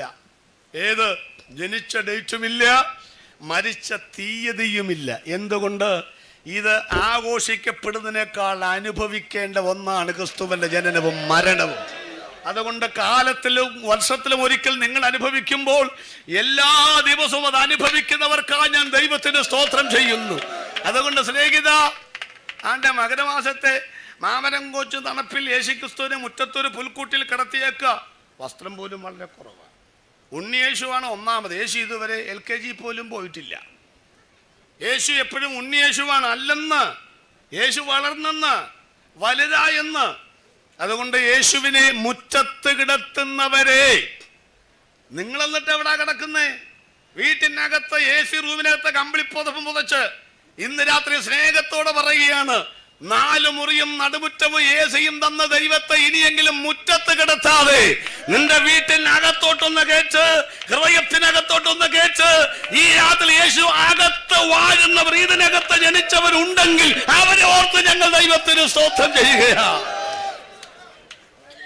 ഞങ്ങളിനി ആരെയും പ്രതീക്ഷിക്കുന്നില്ല. വരാനുള്ളവൻ വന്നു കഴിഞ്ഞു. ദൈവം പണ്ട് ഭാഗമായി, അടുത്തെന്തുവാ? വിവിധമായി. അതെന്തുവാ? വിവിധ സ്റ്റൈലിൽ. അതാ വിവിധ സ്റ്റൈൽ എന്ന് പറഞ്ഞാൽ യേശു സ്റ്റൈൽ മനനൊന്നുമല്ല, പക്ഷേ വന്നപ്പോൾ പല രീതിയിൽ വന്നെന്ന് മാത്രം. അതും ഞാൻ ഉദാഹരണത്തിൽ പറഞ്ഞ ആ ഭാഗം പെട്ടെന്ന് നമുക്ക് മറികടക്കാം. യേശു വിവിധ രീതിയിൽ വരുന്ന കണ്ടോളാം. ഉദാഹരണം പറയാണ് കേട്ടോ, ശ്രദ്ധിച്ചു. ഈ മരിച്ചവരുടെ ആത്മാക്കൾ പോയിരുന്ന സ്ഥലം ഏതാന്ന് പറഞ്ഞ 1-ാം പാതാളം. ഇത് ഒന്നാം പാതാളമാണെന്ന് വിചാരിക്കുക. എന്തുവാ ഇത്? ഇപ്പം നമ്മൾ ഒന്നാം വിചാരിക്കുക. ചിലരുടെ ഇരിപ്പ് കണ്ടാൽ അങ്ങനെ പറയാനും പറ്റും.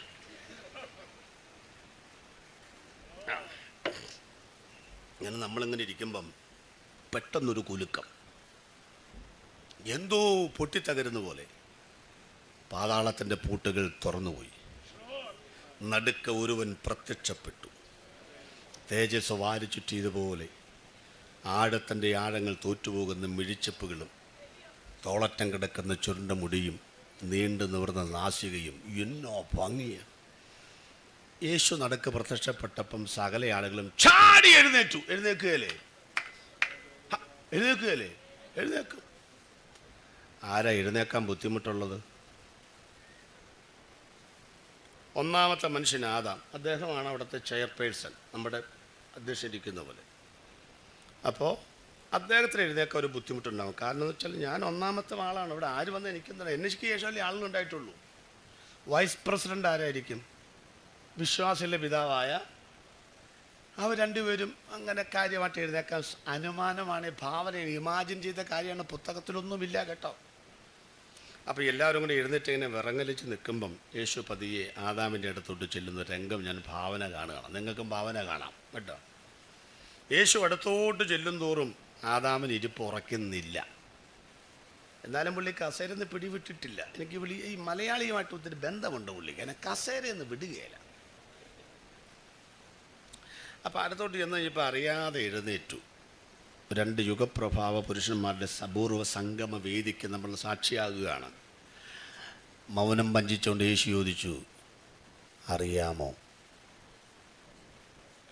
ആദാം പറഞ്ഞു, കണ്ട ഓർമ്മ ഇല്ല. കാരണം എല്ലാവരും ജനിച്ചപ്പോൾ പുള്ളിക്കറിയാം. കണ്ട ഓർമ്മ ഇല്ല. യേശു പറഞ്ഞു, എനിക്കറിയാം. എങ്ങനെ അറിയാം? നന്നായിട്ടറിയാം. എനിക്ക് 930, ഇങ്ങർക്ക് 33. എങ്ങനെ അറിയും? അതും 4000 കൊല്ലം കഴിഞ്ഞ് എങ്ങനെ അറിയും? യേശു പറഞ്ഞു, താങ്കൾ പണ്ട് ഏതൻ തോട്ടത്തിലായിരുന്നല്ലോ. ആയിരുന്നു. ദൈവത്തിൻ്റെ കൂടെയൊക്കെ നടക്കുമായിരുന്നല്ലോ. ഞാനേ നടന്നിട്ടുള്ളൂ, വേറെ ആരും നടന്നിട്ടില്ല. അങ്ങനെ ഇരിക്കുമ്പോൾ ഒരിക്കൽ പാപം ചെയ്തതും അത്തിയില കൊണ്ടുള്ള ഉടുപ്പുണ്ടാക്കി തുന്നി മരത്തിൻ്റെ മറവിലേക്ക് പോയതും വെയിലറിയപ്പോൾ അത് ചുരുങ്ങി ഇപ്പോഴത്തെ പിള്ളേരുടെ പാൻറ്റിൻ്റെ മൂട് പോലെ ആയതും പിന്നെ തിരിച്ച് വിളിച്ചപ്പം ആകപ്പാടെ നാണം കെട്ട് വന്നതും ഓർമ്മയുണ്ടോ? ഇത്ര കൃത്യമായിട്ട് പറയാൻ ആരാ ആരാ ആരാ ആരാ ആരാ ആരാ?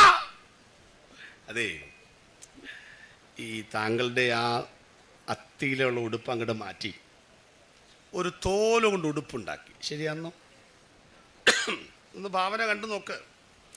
അവിടെ വേദപുസ്തകത്തിൽ ദൈവശാസ്ത്രത്തിൽ മൃഗമറക്കപ്പെട്ടു എന്നൊരു പദമില്ല. ഇല്ല, അങ്ങനെയൊന്നുമില്ല. പക്ഷെ നമുക്ക് ഊഹിച്ചെടുക്കാവുന്നതേ ഉള്ളൂ. എന്താണ്? മൃഗമില്ലാതെയും ദൈവത്തിന് തോലൊക്കെ ഉണ്ടാക്കാം, അങ്ങനെയൊക്കെ ചെയ്യാം. എന്നാലും മനുഷ്യർക്ക് മനസ്സിലാക്കുന്ന ഭാഷയെ പറഞ്ഞാൽ മൃഗം യാഗമാകാതെ തോലുണ്ടാകുമോ? അച്ഛാ, താങ്കളുടെ തോലേതാ? ആ മൃഗമേതാ? ആദാം പറഞ്ഞു, ഞാനത് അന്വേഷിച്ച് നടക്കുക മോനെ. എൻ്റെ നഗ്നത മറയ്ക്കാൻ അന്ന് ഞാൻ പോലും അറിയാതെ മറവിടങ്ങളിൽ യാഗമായി തീർന്ന ആ മൃഗമേതാ?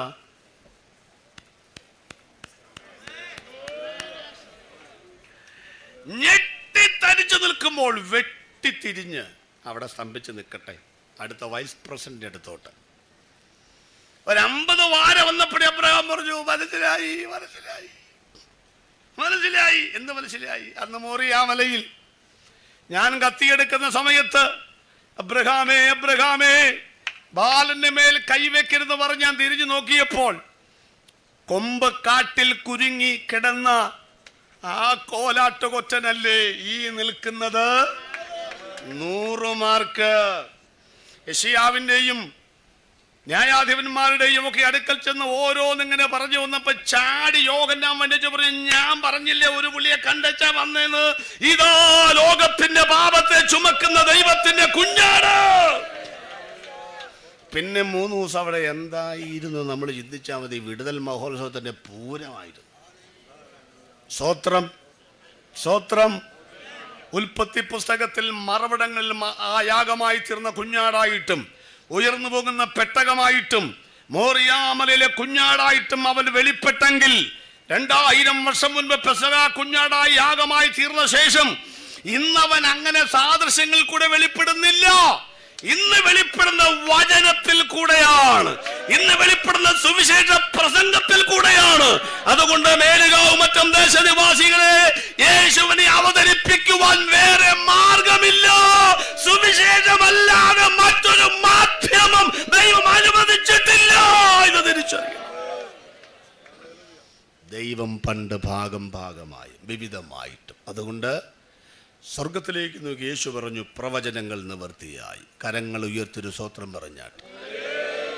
രണ്ടാമത്തെ ചിന്ത, മനുഷ്യവർഗത്തിൻ്റെ പാപങ്ങൾ സമ്പൂർണ്ണമായി പരിഹരിക്കപ്പെട്ടു. അത് നമ്മളോട് പറയുന്ന കേട്ടോ, നമ്മുടെ നാട്ടുകാരോട് പറയുന്നത് ശ്രദ്ധിച്ചോളേ. പഴയ നിയമത്തിൽ പാപപരിഹാരം ഉണ്ടായിരുന്നു, പക്ഷെ എന്തല്ല, സമ്പൂർണമല്ല. തന്നെയല്ല, ആളുകൾക്ക് അത് പാപബോധവുമില്ല. പക്ഷേ എബ്രായർ 10:1 ഒന്ന് വായിച്ചോളൂ. എബ്രായർ 10:1. ന്യായപ്രമാണം വരുവാനുള്ള നന്മകളുടെ നിഴലല്ലാതെ കാര്യങ്ങളുടെ സാക്ഷാൽ സ്വരൂപമല്ലായക കൊണ്ട് ആണ്ടുതോറും ഇടവിടാതെ കഴിച്ചു വരുന്ന അതേ യാഗങ്ങളാൽ അടുത്തു വരുന്നവർക്ക് സൽഗുണപൂർത്തി വരുത്തുവാൻ ഒരു നാളും കഴിവുള്ളതല്ല. സുന്ദരമായ വാക്യം. ന്യായപ്രമാണം വരുവാനുള്ള നന്മകളുടെ നിഴലല്ലാതെ കാര്യങ്ങളുടെ സാക്ഷാൽ സ്വരൂപമല്ലാത്തത് കൊണ്ട് ആണ്ടുതോറും ഇടവിടാതെ കഴിച്ചു വരുന്ന അതേ യാഗങ്ങളാൽ അടുത്ത് വരുന്നവർക്ക് സൽഗുണപൂർത്തി വരുത്തുവാൻ ഒരു നാളും കഴിവുള്ളതല്ല. എന്തെങ്കിലും മനസ്സിലായോ? എനിക്കൊന്നും മനസ്സിലായില്ല ആദ്യം. അതുകൊണ്ട് ഒന്ന് വ്യാഖ്യാനിച്ചു പോവുകയാണ്. ശ്രദ്ധിച്ചിരിക്കണം. പാപപരിഹാരത്തെക്കുറിച്ചാണ് പറയുന്നത്. ന്യായപ്രമാണം എന്ന് പറഞ്ഞാൽ എന്താ? ന്യായമായ പ്രമാണം, പഴയ നിയമം. വരുവാനുള്ള നന്മയുടെ, അതാരാ? ക്രിസ്തു. നസ്രയത്തിൽ നിന്ന് വല്ല നന്മയും വരുമോ? അപ്പോൾ ഓക്കെ, ന്യായപ്രമാണം പഴയും, വരാനുള്ള നന്മ പുതിയും. ഈ പുതിയ നിയമത്തിൻ്റെ നിഴലായിരുന്നു പഴയ നിയമം, അല്ലാതെ കാര്യങ്ങളുടെ സാക്ഷാൽ സ്വരൂപമല്ല അത്. നിഴലിൻ്റെ പ്രത്യേകത എന്താ? ഉടമസ്ഥനില്ലെങ്കിൽ പിന്നെ നിഴലില്ല. അല്ലോ, അത്യുന്നതിൻ്റെ മറവാണ് നമ്മൾ രക്ഷിച്ചത്. അല്ലാണ്ട് നമ്മൾ കോവിഡ് വന്നപ്പോൾ നമ്മൾ മാസ്ക് ഇട്ടു, റൂട്ട് മാപ്പ് അന്വേഷിച്ചു, ഒക്കെ ചെയ്തു. പിന്നെന്താ? സാനിറ്റൈസർ. എൻ്റെ പൊന്നച്ച, എൻ്റെ രണ്ടാമത്തെ മകളുടെ കല്യാണം കോവിഡ് സമയത്താണ്. ആളുകളെ കൂട്ടാൻ നിർവാഹമില്ല. ഞാൻ പകലൊരു 300 പേര് നമ്മളെ ബന്ധുക്കൂസുകാരെ വിളിച്ചു, രാത്രി നാട്ടുകാരെ വിളിച്ചു. രണ്ട് ഗ്രൂപ്പായിട്ടാണ് നടത്തിയത്, ആളുകളെ എണ്ണം ശരിയാക്കാൻ വേണ്ടി. രസകരമായ കാര്യം കേൾക്കണം. പകൽ വന്നത് മൊത്തം ബന്ധുക്കൂസുകാരാണ്. ഞാൻ കുറേ സാനിറ്റൈസറിൻ്റെ കുപ്പിയും മേടിച്ച് വെച്ചു. എല്ലാവരും ഇങ്ങനെ അടിക്കുന്ന കണ്ടായിരുന്നു. കല്യാണം കഴിഞ്ഞപ്പോൾ ഒറ്റ കുപ്പി കാണാനില്ല. കിട്ടിയവൻ കാരണത്ത് ഇട്ടുകൊണ്ടുപോയി. ഏതായാലും വൈകുന്നേരം നാട്ടുകാർക്ക് രക്ഷിക്കപ്പെടാത്തവർക്ക് അവർക്ക് വേണ്ടി പിന്നെ രണ്ടാമത് പോയി കുപ്പി മേടിച്ചു. പക്ഷേ അവർ വന്നു, അവരും അടിക്കുന്ന കണ്ടായിരുന്നു. പക്ഷേ എല്ലാ കുപ്പിയും ബാലൻസ് അവിടെ ഉണ്ട്. ആരാ നന്നാകേണ്ടത് മനസ്സിലായവർക്കായി ദൈവത്തിന് സ്തോത്രം.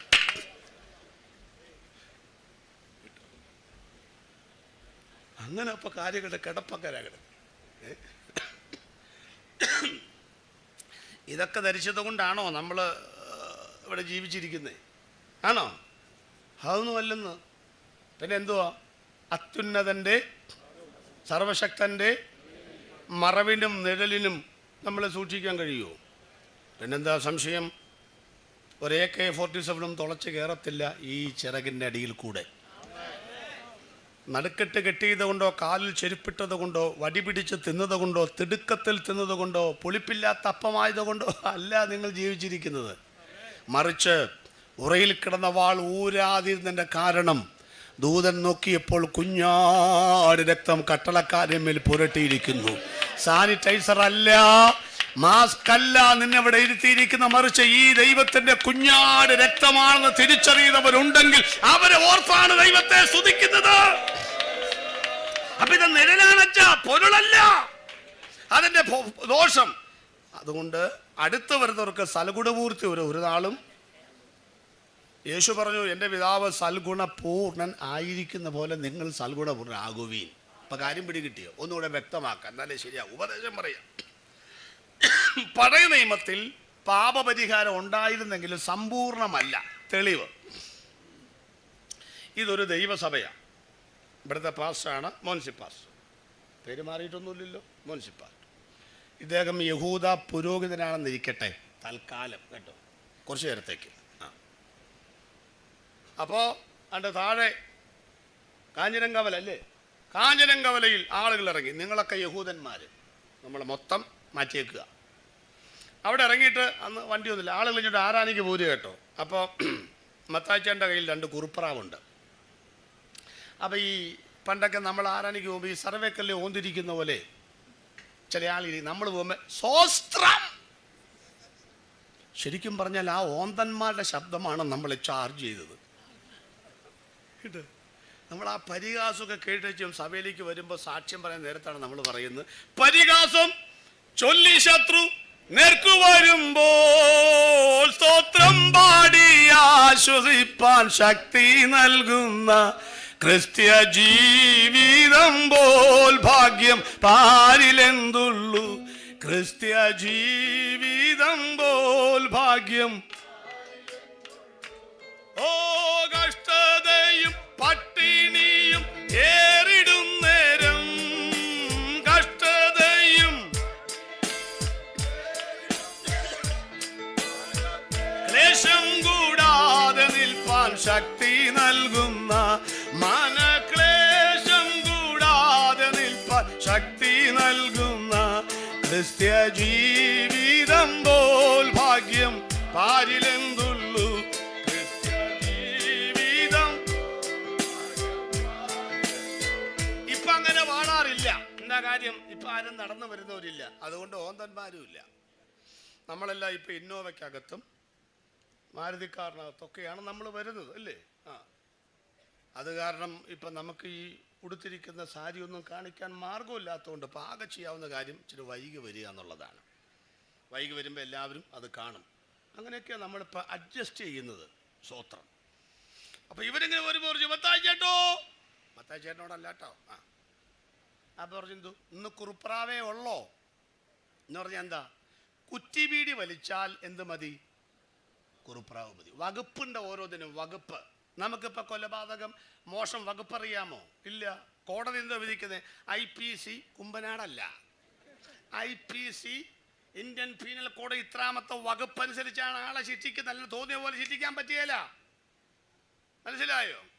അപ്പോൾ ആൾക്കാർക്ക് അറിയാം. ഈ പള്ളി പോവുകയല്ലെങ്കിലും ഇതൊക്കെ അറിയാമല്ലോ ആളുകൾക്ക്. ഒക്കെ അറിയാം. പണ്ടൊരു കള്ളുടിയൻ പറഞ്ഞു, കള്ളുടിക്കാൻ വാക്യമുണ്ട്. കള്ളുടിയന്മാരെ കുറിച്ച് എവിടെ? സന്ധ്യയെങ്കിൽ കരച്ചിൽ വന്ന് രാപാർക്കം ഉഷസ്സിലോ ആനന്ദഘോഷം വരുന്നു. സന്ധ്യയ്ക്ക് ഭയങ്കര ബഹളം, രാവിലെ സമാധാനം. വീട് വലിക്കുന്ന ഉള്ളി പറഞ്ഞു, അവൻ്റെ മൂക്കിൽ നിന്ന് പുക പൊങ്ങി. അങ്ങനെ വാക്യമുണ്ട്. ശരിയാവുണ്ട്, വാക്യമുണ്ട്. സകല കള്ളുടിയന്മാർക്കും കാനാവിലെ കല്യാണത്തിൽ കർത്താവ് അവരുടെ വാറ്റുചാരായാക്കിയെന്നും പറഞ്ഞ് അവർ നടക്കുന്നത്. അതെല്ലാവർക്കും അറിയാം. വേണ്ടാത്തൊക്കെ പഠിച്ചു വെച്ചേക്കുക. പണ്ടൊരു കള്ളുകൂടിയും പറഞ്ഞപ്പം ഞങ്ങളുടെ ടീമിലെ പുള്ളി പറഞ്ഞു, ചുമ്മാ വചനം അറിയാവോന്ന് അറിയാൻ വേണ്ടി. ചേട്ടൻ എന്ന് പറഞ്ഞു, എന്തോ ഇത് കാനാവിലെ കല്യാണത്തെ കർത്താവ് പച്ചവെള്ളം പിന്നെ ഇത് മറ്റേ ആക്കിയില്ലേ? ഈ പാസ്റ്റർ പറഞ്ഞു, ചോദിച്ചു, ആക്കിയോ? ആക്കി. ഏത് പുസ്തകത്തിൽ? ആ പുസ്തകം അറിയാൻ മേല. ഏതധ്യായം? ആദ്യമായി അറിയാൻ മേല. ചേട്ടനോട് ഞാൻ ചോദിച്ചു, ഞാൻ 10-15 പ്രാവശ്യം വേദോസം വായിച്ചത് ഏത് പുസ്തകത്തിലാന്ന്? പുള്ളി പറഞ്ഞു, ഇല്ലേ. അതാ ചോദിച്ചു, അങ്ങനെ ഉണ്ടോന്ന്? ഇല്ലേ.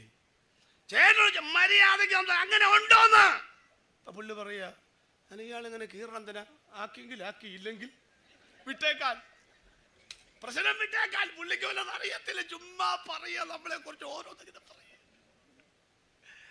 അപ്പൊ പുള്ളി പറഞ്ഞു, എടാ ഞാൻ കുറുപ്രാവിനെയും കൊണ്ടെങ്കിലും പോകണ്ടല്ലോ. നീ പള്ളിയിൽ പോലും അച്ഛനെ ജീവിക്കണ്ടേ? ഇങ്ങൾക്ക് യഹൂദന്റെ അച്ഛന് ജീവിക്കണ്ടേ? അച്ഛൻ ജീവിക്കുന്ന സാധനം എന്തുവാ? ഇതിന്റെ ചിറകും മൂത്രപിണ്ഡം, വവ, കഴുത്ത്, കാലൊക്കെ വെട്ടിക്കളഞ്ഞ് ഇതിനെ യാഗപീഠത്തിലിട്ട് മേധസ് മുപ്പല്ലി കൊണ്ട് കുത്തിയെടുത്താണ് ഇങ്ങേര് ഭക്ഷണം കഴിക്കുന്നത്. അപ്പം ഈ യാഗവസ്തു ചെല്ലണ്ടേ? ഞാൻ കുറുപ്രാവിനെങ്കിലും പോകുന്നുണ്ടല്ലോ. നീ എൻ്റെ പുറകെ വരുന്ന അന്തപ്പനെ കണ്ടാലോ? എന്നാ പറ്റി? നീ കണ്ടുകൊണ്ടിരിക്കുക. നോക്കുമ്പം മേലുകാവും മറ്റേ പുള്ളി കോലാടിനെയും കൊണ്ടുവരുന്നു. അപ്പോൾ അവർ പറഞ്ഞു, ചേട്ടാ ഇത് കുറ്റി വീഡിയോ വലിച്ച കേസല്ല, കുറ്റി മറിച്ചിട്ട കേസാ. ഇത് മറ്റേ കേസാണ്. അത് പറഞ്ഞു, എന്തപ്പം ചേട്ടോ പറയാവുന്നു. കഴിഞ്ഞ ആഴ്ചയിൽ ഇഷ്ടംപോലെ പണിയുണ്ടായിരുന്നു. അതുകൊണ്ട് ഇഷ്ടംപോലെ പണിയുണ്ടായതുകൊണ്ട് ഇഷ്ടംപോലെ കാശ് കിട്ടി. ഇഷ്ടംപോലെ കാശ് കിട്ടിയപ്പോൾ ഞാനൊരു പാപം ചെയ്തു. വല്ലതും പിടി കിട്ടിയോ നിങ്ങൾക്ക്? അന്നും ഇന്നും കാശുള്ളവന് പാപം ചെയ്യാം കേട്ടോ. കാശുള്ളവന് എന്തും കാണിക്കാം. ഈ നിയമവും ഈ ഉപദേശമൊക്കെ ആർക്കാ? അടിയങ്ങൾക്ക്, പാവപ്പെട്ടവർക്ക്, ഏഴയും പുഴുവും കൃമിയും തുരുമ്പും ചാക്കും പൊടിയും ആക്രിക്കടയിലെ മുഴുവൻ സാധനമുണ്ട് നമ്മുടെ കൂട്ടത്തിൽ. നിയമമൊന്നും നമുക്ക് ബാധകമല്ലെന്നേ.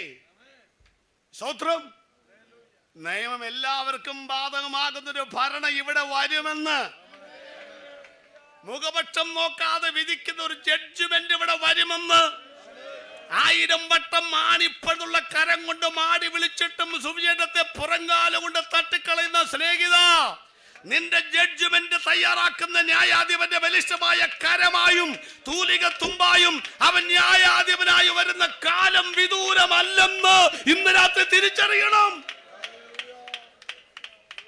പുള്ളി പറഞ്ഞു, നീ എൻ്റെ പുറകെ വരുന്നവനെ കാണണം. അതാരാ? അവൻ തൊടുപുഴ മാർക്കറ്റിൽ നിന്ന് ഒരു കാളയെ ലേലം ചെയ്ത് 2 ബംഗാളിയെ കൊണ്ട് ഉന്തി തള്ളി പള്ളിയിലോട്ട് വരിക. അവൻ്റെ പാപം എന്നാന്ന് ആർക്കറിയാം? അവരെല്ലാം വന്നപ്പം അവരച്ഛനോട് പറഞ്ഞു, അച്ചോ എന്തോ അവിടുന്ന് ഇങ്ങോട്ട് വരുന്നവർ കുറേ ആളുകൾ വഴിയിരിക്കുന്നുണ്ട്. അതിനിപ്പോൾ എനിക്ക് എന്നാ ചെയ്യാൻ പറ്റും? അതെന്നാന്ന് വെച്ചാൽ ഞങ്ങൾ കുടുംബത്തിൽ പിറന്ന ആൾക്കാരല്ല, ഞങ്ങളുടെ കയ്യിലിരിക്കുന്ന സാധനം കണ്ടുകൊണ്ട് ഞങ്ങൾ ചെയ്ത പാപം എന്നാന്ന് അവർ കണ്ടുപിടിക്കുകയാണ്. അതിലിപ്പോൾ ഞാനെന്ത് ചെയ്യാൻ പറ്റും? എന്തെങ്കിലും പരിഹാരം ഉണ്ടാക്കുക. എന്ത് പരിഹാരം? പറഞ്ഞ് പുരോഹിതന്മാർ അവരുടെ പാപങ്ങൾക്ക് കൂട്ടാളികളായി. ജനത്തിൻ്റെ പാപങ്ങൾക്ക് ബോധം വരുത്തേണ്ടവരാണ് പുരോഹിതന്മാർ, അല്ലാണ്ട് കൂട്ടു നിൽക്കേണ്ടവരല്ല. അങ്ങനെ എന്ത് ചെയ്തു? ചുരുക്കത്തിൽ പള്ളിക്ക് ഇഷ്ടം പോലെ സ്ഥലം, സെൻട്രൽ കൺവെൻഷൻ നടത്താനുള്ള സ്ഥലമുണ്ട്, ഇല്ലേ? സ്ഥലമുണ്ട്. അവർ പറഞ്ഞു, നമുക്ക് ഈ മൃഗങ്ങളെല്ലാം ഇവിടെ അടിക്കാം. അങ്ങനെ കുറുപ്രാവും സംഗതിയെല്ലാം ഇവിടെ. അപ്പോൾ ആളുകൾ കാശും കൊണ്ടാണ് വരുന്നത്. കാഞ്ഞിരങ്കാവിൽ നിന്ന് ഇങ്ങോട്ട് കാശ് കൊണ്ട് വരുന്നവനെ കണ്ടറിയാൻ പറ്റുമോ? എത്ര കാശുണ്ടെന്ന് അറിയാൻ പറ്റുമോ? ഞാൻ 25 കൊല്ലം 10 സഭയിൽ പാസ്സായിരുന്നു. എനിക്കറിയാൻ മേല നിങ്ങളുടെ കയ്യിൽ എത്ര കാശുണ്ടെന്ന്. ഇപ്പോഴും അറിയാൻ മേല നിങ്ങളുടെ കയ്യിൽ എത്ര കാശുണ്ടെന്ന്. എനിക്കറിയാൻ മേല. എന്താ കാര്യം? ഞാൻ എപ്പോൾ നോക്കുമ്പോഴും 10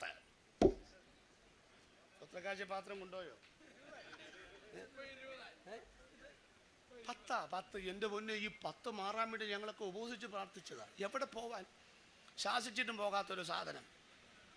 ഞങ്ങൾ ശാസിച്ചപ്പോൾ പോയതാരാന്നറിയാമോ? അന്തസ്സുള്ള കുടുംബത്തിൽ 2000 സ്ഥലം വിട്ട് ആ കൂടെപ്പുറപ്പായ 1000 കൂടെ പോയി. ഇപ്പോഴും ഈ പുള്ളി കിടന്ന് വിലസുക. 10 ഞാൻ കുറ്റം പറയത്തില്ല, ചിലർ 10 കുറ്റം പറയും. ഞാൻ 10 കുറ്റം പറയത്തില്ല. കാരണം ഈ 10 രൂപയായി എന്നെയൊക്കെ ഇവിടം വരെ എത്തിച്ചത്. 10 രൂപയ്ക്കായി ദൈവത്തിന് സ്വത്രം. ഒരാൾ ചോദിച്ചു പറഞ്ഞു, പാസേ ഒരു ചായക്കാശ്, അതിനെന്നാ കുഴപ്പം? 10 രൂപ. അപ്പം എനിക്ക് മനസ്സിലായ ചായക്കാശാണ്. അതുകൊണ്ട് 10 രൂപ ഇടുന്നവരുടെ ശ്രദ്ധയ്ക്ക് ചായക്ക് കാശ് കൂടി 12. അതുകൊണ്ട് 10 രൂപ ഇടുന്നവർ 10 പ്ലസ് 2 കൂടെ ഇട്ട് വില നിലവാരം മനസ്സിലാക്കണമെന്ന് സ്നേഹത്തോടെ ഓർപ്പിക്കുക കേട്ടോ. പണ്ട് ഞാൻ അങ്കമാലിൽ കോട്ടയത്തിന് പോവുക, 85 രൂപ ചാർജ് ഉള്ളപ്പം. ബസ്സേ കയറിയപ്പോൾ ഞാൻ പറഞ്ഞു കോട്ടയം. പുള്ളി പറഞ്ഞു 84. പേസ് പറഞ്ഞപ്പോൾ പുള്ളി പറഞ്ഞു ഒത്തിരി 10 ഉണ്ടല്ലോ. ഞാൻ പറഞ്ഞു ഉണ്ട്, എനിക്ക് തരാമോ? ഒത്തിരി ചില്ലറ കൊടുക്കുക. ഞാൻ ഒരു കുത്തങ്ങെടുത്ത് കൊടുത്തു. പുള്ളി നോക്കി ചോദിച്ചു 38 ആയിക്കോട്ടെ. പുള്ളിയുടെ സീറ്റല്ല ഞാനിരിക്കുന്നത്. പുള്ളി ഇങ്ങനെ എല്ലാവർക്കും 2ഉം 5ഉം കൊടുത്ത്. അപ്പം ഞാൻ പുള്ളി സീറ്റ് ഇരിക്കുന്ന കാരണം എനിക്കൊരു സന്തോഷം. പുള്ളിയോട് ഇച്ചിരി സൂചേറ്റം പറയാം. പിന്നല്ല, നമ്മൾ പ്രശ്നം തീർത്താണല്ലയോ.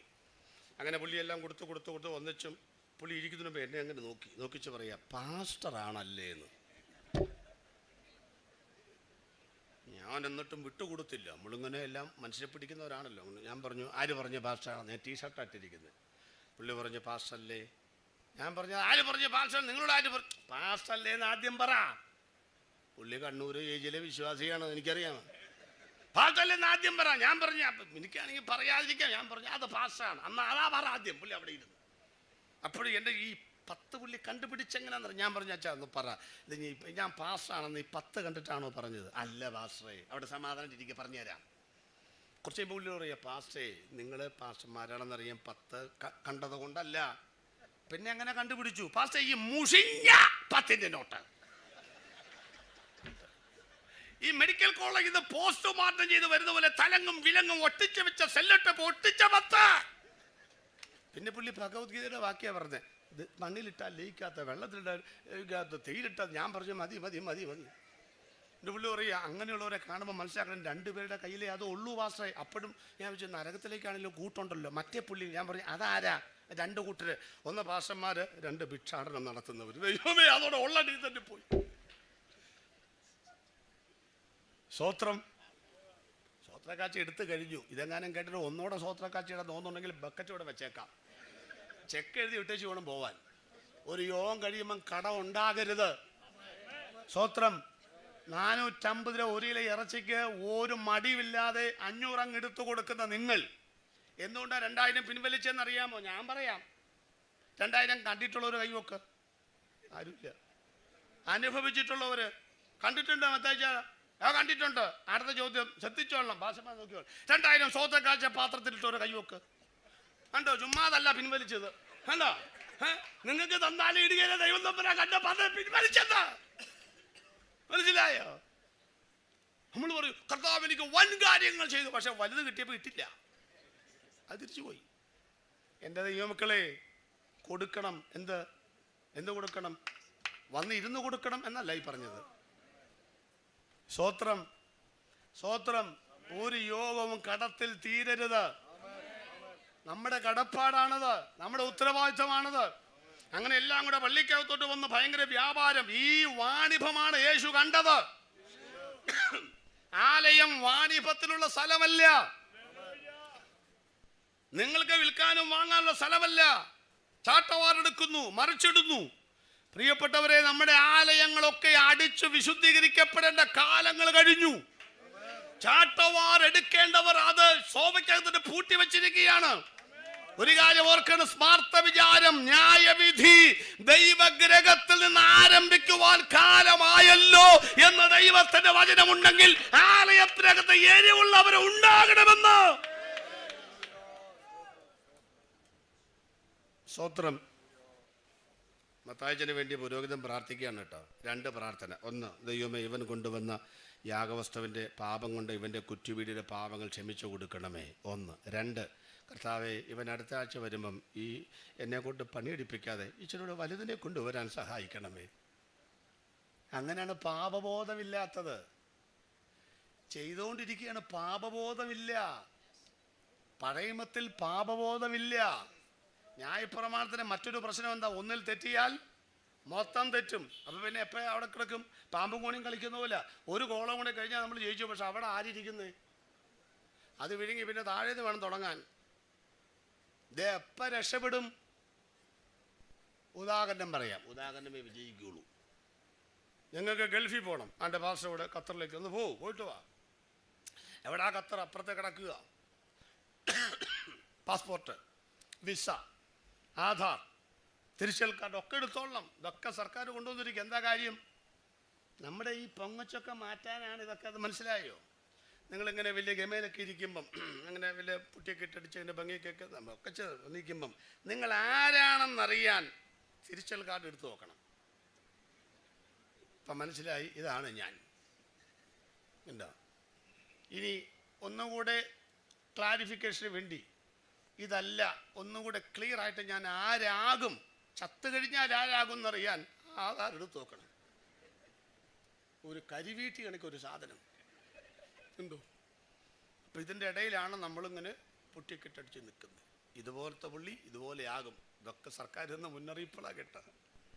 ദൈവമക്കളെ, ഒരു കാര്യം ഓർത്തോളം കൊണ്ട് ഇന്ന് രാത്രി നിങ്ങൾ പാസ്പോർട്ട് കൂടെ ചെന്ന് ഖത്തറിൽ നിന്ന് വിസ മെസ്സേജ് വരണം, പിന്നെ അവിടെ ചെല്ലണം, എയർ ടിക്കറ്റ് എടുക്കണം. അവിടെ ചെല്ലുമ്പോൾ ചോദ്യം, എന്നോടും ചോദിച്ചു, പല രാജ്യത്തും പോകുമ്പോൾ ചോദിക്കും, എന്തിനാണ് പോകുന്നത്?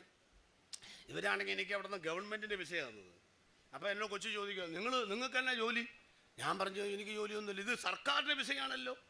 ഞാൻ പറഞ്ഞു, സർക്കാരിൻ്റെ വിസയാണെന്നിരിക്കുന്നു. നിങ്ങൾക്ക് അവിടെ എന്തെങ്കിലും പണിയുണ്ടോ? ഒരു പണിയില്ല. എന്തിനു പോയി? ഞാൻ പറഞ്ഞു, കൂട്ടുകാരെ കാണാൻ പോണത്. അപ്പോൾ അവസാനം ഒക്കെ സർക്കാർ ഇവിടെ അടിച്ചു തന്നു. അടിച്ചു പോകാതെ വരാൻ പറ്റത്തില്ലോ. ഈ പാട് വല്ലോണ്ട്, ഇത്തരം ബുദ്ധിമുട്ട് വല്ലോണ്ട് ഒരു രാജ്യത്ത് ചെല്ലുമ്പോഴും പിന്നെ ആൾക്കാരുടെ ചോദ്യങ്ങൾ ഉരുകിപ്പോകുക. നിങ്ങൾ എന്തിനാണ് ഈ പാടുപെടുന്നത്? നേരെ എറണാകുളത്തോട്ട് ചെല്ല്, കടൽ ഇല്ലേ? അതിനപ്പുറത്താണ് ഖത്തർ. അവിടെയാണ് ഈ UAE-യും ദുബായും ഒക്കെ കിടക്കുന്ന. അവിടാണ്. അപ്പം ഞാൻ എളുപ്പ വഴി പറഞ്ഞു തരാം. ചാടുക, നീന്തുക, പോവുക. 2 കുസൃതി ചോദ്യം ചോദിക്കാൻ പോവാണ്. ഉത്തരം മനസ്സിൽ കണ്ടോണം. 1, നീന്തിയാൽ ചെല്ലുകയില്ലേ? ഉത്തരം നീന്തിയാൽ ചെല്ലും. നീന്തിയാൽ ചെല്ലുകയില്ലേ? നീന്തിയാൽ ചെല്ലും. 2ാമത്തെ ചോദ്യം, അങ്ങനെ ആരെങ്കിലും നീന്തി അവിടെ ചെന്നിട്ടുണ്ടോ? അതാ ന്യായപ്രമാണം. മനസ്സിലായി? ന്യായപ്രമാണം ആചരിച്ചാൽ സ്വർഗത്തിൽ ചെല്ലാമേലേ? ചെല്ലാം, ഇപ്പോഴും ചെല്ലാം. സുവിശേഷം എത്താത്ത സ്ഥലത്ത് ന്യായപ്രമാണത്തിൽ ഉള്ളത് ജാതികൾ സ്വഭാവം കൊണ്ട് ചെയ്യുമ്പോൾ അവർക്ക് തന്നെ ന്യായപ്രമാണമാകുന്നു. റോമാലേഖനത്തിലുണ്ട്. ഇപ്പൊ ന്യായപ്രമാണം ആചരിച്ചാൽ സ്വർഗത്തിൽ ചെല്ലാമേലേ? ചെല്ലാം. അടുത്ത ചോദ്യം, അങ്ങനെ ആരെങ്കിലും ന്യായപ്രമാണം കൃത്യമായി ആചരിച്ച് സ്വർഗത്തിൽ ചെന്നിട്ടുണ്ടോ? അപ്പൊ പ്രമാണിക്കാൻ പറ്റാത്ത പ്രമാണമാണോ ഈ കൊടുത്ത്? ആന്നു. 36 കുറവുണ്ട് ന്യായപ്രമാണത്തിന്. ആ 36 കുറവ് രേഖപ്പെടുത്തിയ പുസ്തകമാണ് ഗലാത്യർക്ക് എഴുതിയ ലേഖനം. അപ്പൊ എന്തിനാ 36 കുറവുള്ള പുസ്തകം കൊടുത്തത്? അത് ഫസ്റ്റ് കോഴ്സാണ്. 5 സ്റ്റാറിൽ ചെല്ലുമ്പോൾ ആദ്യം ഓർഡർ ചെയ്ത സാധനമാണോ വരുന്നേ? അല്ല. ആണോ? അല്ല. നമ്മുടെ വൻകുടലും ചെറുകുടലും കൂട്ടിമുട്ടി വിശപ്പാരംഭിക്കുമ്പോൾ ഒരു പ്ലേറ്റ് വരും. പിന്നെ നമ്മൾ ആകപ്പാട് വിശന്ന് നാക്ക് പുറത്തോട്ട് വരുമ്പം ആ തുടക്കാനുള്ള ടിഷ്യൂ വരും. അങ്ങനെ വരുന്നത്. പിന്നെ നമ്മൾ അടിയന്തരം കഴിയുമ്പോഴാണ് ആവി ഉറക്കുന്ന ഭക്ഷണമായിട്ട് വരുന്നത്. പിടിച്ച് നിൽക്കാൻ വേണ്ടി ഫസ്റ്റ് കോഴ്സ് ചില ഭക്ഷണങ്ങളുണ്ട്. അത് ചാപ്പാടല്ല, വെൽക്കം ഡ്രിങ്ക് പോലെയാണത്. യേശു വരുന്നവരെ പിടിച്ചു നിൽക്കാൻ ദൈവം കൊടുത്ത പ്രമാണമാണ് ന്യായപ്രമാണം. അതുകൊണ്ടാണ് ശിശുപാലകനായി ഭവിച്ചു എന്ന് പറഞ്ഞ അർത്ഥം എന്താ? നമ്മുടെ അംഗൻവാടിയിലേക്ക് ആയയുടെ കയ്യിൽ കൊച്ചിനെ കൊടുത്തു വിടുക. അവിടെ ചെന്നപ്പം ആയ നോക്കിയപ്പം ചാക്ക് കണക്കിന് ഗോതമ്പിരിക്കുന്നു, കോഴിമുട്ട ഇരിക്കുന്നു. അപ്പം ആയ വിചാരിച്ചു ഞാനിവിടെ നിന്ന് പഠിക്കാൻ പോവുക. 4 മണിക്ക് മുട്ട കിട്ടുമോ? വീട്ടിൽ പോവുക മര്യാദയ്ക്ക്. സ്വത്രം. അവിടെ ജോലി ചെയ്യുന്നവർക്ക് കാശ് കൊടുത്തിട്ടില്ല, പിന്നെ അവിടെ വെറുതെ ഇരിക്കുന്നവർക്ക് വീട്ടിൽ പോവും. അപ്പം ന്യായപ്രമാണത്തിന് ഒക്കത്തില്ലെന്ന് ദൈവത്തിന് അറിയാം. നോട്ടീസ് അടിക്കുമ്പോൾ NB ഇടും, നാട്ടാ ബേൺ. കാര്യപരിപാടിക്ക് മാറ്റം വരുത്തുവാൻ പ്രസിഡന്റിന് അധികാരമുണ്ടെന്നാണ് അതിൻ്റെ അർത്ഥം. ന്യായപ്രമാണം കൊടുത്തപ്പോൾ തന്നെ 36 സ്ഥലത്ത് NB ഇട്ടതിൻ്റെ കാരണം ഇതിന് പറ്റാത്തതൊരു പ്രമാണമാണെന്നും പറ്റുന്ന യേശു ലോകത്തിൽ വരുമെന്നും കണ്ട ദൈവം പിടിച്ചു നിൽക്കാൻ കൊടുത്ത സാധനമായ ന്യായപ്രമാണം. അതുകൊണ്ടാണ് ന്യായപ്രമാണത്തിന് കഴിയാഞ്ഞതിനെ സാധിപ്പിക്കേണ്ടതിന് ദൈവം തന്നെ കണ്ടുപിടിച്ച മാർഗമാണ് സ്വന്തം പുത്രനെ ലോകത്തിലേക്ക് അയച്ച് ജഡത്തിൽ ശിക്ഷ വിധിച്ച് അവൻ നിവർത്തീകരിച്ച വാക്കാണ് നിവർത്തിയായി. 10:11 എബ്രായ ലേഖനം 10:11 വായിച്ചു. ഏത് പുരോഹിതനും ദിവസേന ശുശ്രൂഷിച്ചും. യഹൂദന്റെ പുരോഹിതന്മാരെ കുറിച്ചാണ് പറയുന്നത്. വായിച്ചോ. പാപങ്ങളെ പരിഹരിപ്പാൻ ഒരു നാളും കഴിയാത്ത അതേ യാഗങ്ങളെ കൂടെ കൂടെ കഴിച്ചും കൊണ്ട് നിൽക്കുന്നു. വ്യാഖ്യാനിച്ചോട്ടെ. ഏത് പുരോഹിതനും പാപങ്ങളെ പരിഹരിപ്പാൻ കഴിയാത്ത അതേ യാഗങ്ങളെ കൂടെ കൂടെ കഴിച്ചും കൊണ്ട് നിൽക്കുന്നു. കഴിച്ചും കൊണ്ട് നിൽക്കുന്നു. കഴിച്ചും കൊണ്ട് നിൽക്കുന്നു. അപ്പൊ പഴയമ്പത്തിലെ പുരോഹിതന്മാരെന്താ നിൽക്കാൻ കാര്യം? ഇപ്പോഴും അവർ നിൽക്കുക. ഒരാളും ഇരിക്കാറില്ല. ശ്രദ്ധിച്ചിട്ടുണ്ടോ? ആലയങ്ങളിൽ പുരോഹിതന്മാർ ഇരിക്കുവോ? ഇല്ല. നമ്മുടെ ഭാഷമാർ നിൽക്കുവോ? ഇല്ല. അങ്ങനെ അവരിരിക്കത്തുമില്ല, നമ്മൾ നിൽക്കത്തുമില്ല. എന്നാ എൻ്റെ കാര്യമെല്ലാം മനസ്സിലായോ? എന്താ വെച്ചാൽ ഇരിക്കാത്തത്? എങ്ങനെ ഇരിക്കാനാണ്? ഈ കാണായ ജനലക്ഷങ്ങളുടെ പാപങ്ങൾ എന്നോടല്ലേ പറയുന്നേ? അത് പലവിധമായ രീതികളിൽ പാപം ഏറ്റുപറഞ്ഞും കുമ്പസാരമായിട്ടും ഒക്കെ എന്നോടല്ല. ഞാനും ദൈവത്തിനും മനുഷ്യർക്കും ഇടയിൽ നിൽക്കുന്ന മീഡിയേറ്ററാണ് ഞാൻ. ഇവരുടെ പ്രശ്നം പരിഹരിക്കാതെ ഞാൻ എങ്ങനെയാണ് സമാധാനത്തിന് പോയി ഇരിക്കുന്നത്? എനിക്കൊരു പണിയുണ്ട്. ഇപ്പോൾ ഈ യോഗത്തിൽ ആര് മാത്രമേ നിൽക്കുന്നുള്ളൂ? ഞാൻ മാത്രം. എന്നാ കാര്യം? ഒരു പണിയുണ്ട്. അതുകൊണ്ടാ ഒരു പണിയുണ്ട്. ആ പണിയാണ് നടന്നുകൊണ്ടിരിക്കുന്നത്. നിങ്ങളെല്ലാം ഇരിക്കുന്നത്, നിങ്ങളുടെ പണി കഴിഞ്ഞു. അതുകൊണ്ടാണ് കേട്ടോണ്ടിരുന്നാൽ മതി. ഇനി അവർക്ക് ഇത് കഴിയുമ്പോൾ ഒരു പണിയും കൂടെ ഉണ്ട്. അതാ അവരല്ലെങ്കിൽ അവർ ചിലരൊക്കെ സ്ഥലം വിടും, വീട് പോകത്തില്ല. കണ്ടോ? നമ്മുടെ വാർഡ് മെമ്പർ പണി കഴിഞ്ഞ് അവർ പോയിരുന്നു. ആശംസ പണി കഴിഞ്ഞ് പോയിരുന്നു. ഞാനെന്നാ അത് എനിക്ക് പണിയുണ്ടെന്നേ. അപ്പൊ ഇവിടുത്തെ പുരോഹിതന്മാർ ആലയത്തിൽ നിൽക്കുന്നതിന്റെ കാരണം ജനത്തിന്റെ പാപങ്ങൾ പരിഹരിക്കപ്പെട്ടിട്ടില്ല. എന്നാൽ നമ്മുടെ മഹാപുരോഹിതൻ ഇരിക്കുകയാണ്. അടുത്ത വാക്യം വായിക്കുമ്പോ യേശുവോ പാപങ്ങൾക്ക് വേണ്ടി ഏകയാഗം കഴിച്ചിട്ട് കൂടെ യാഗമില്ല, വർഷാന്തര യാഗമില്ല, മാസത്തിൽ യാഗമില്ല, ആണ്ടിൽ യാഗമില്ല, ഒറ്റ യാഗമായി ക്രൂശിൽ യാഗമായി തീർന്നിട്ട് എന്നേക്കും ദൈവത്തിന്റെ വലത്തുഭാഗത്ത് പോയി ദൈവത്തിന്റെ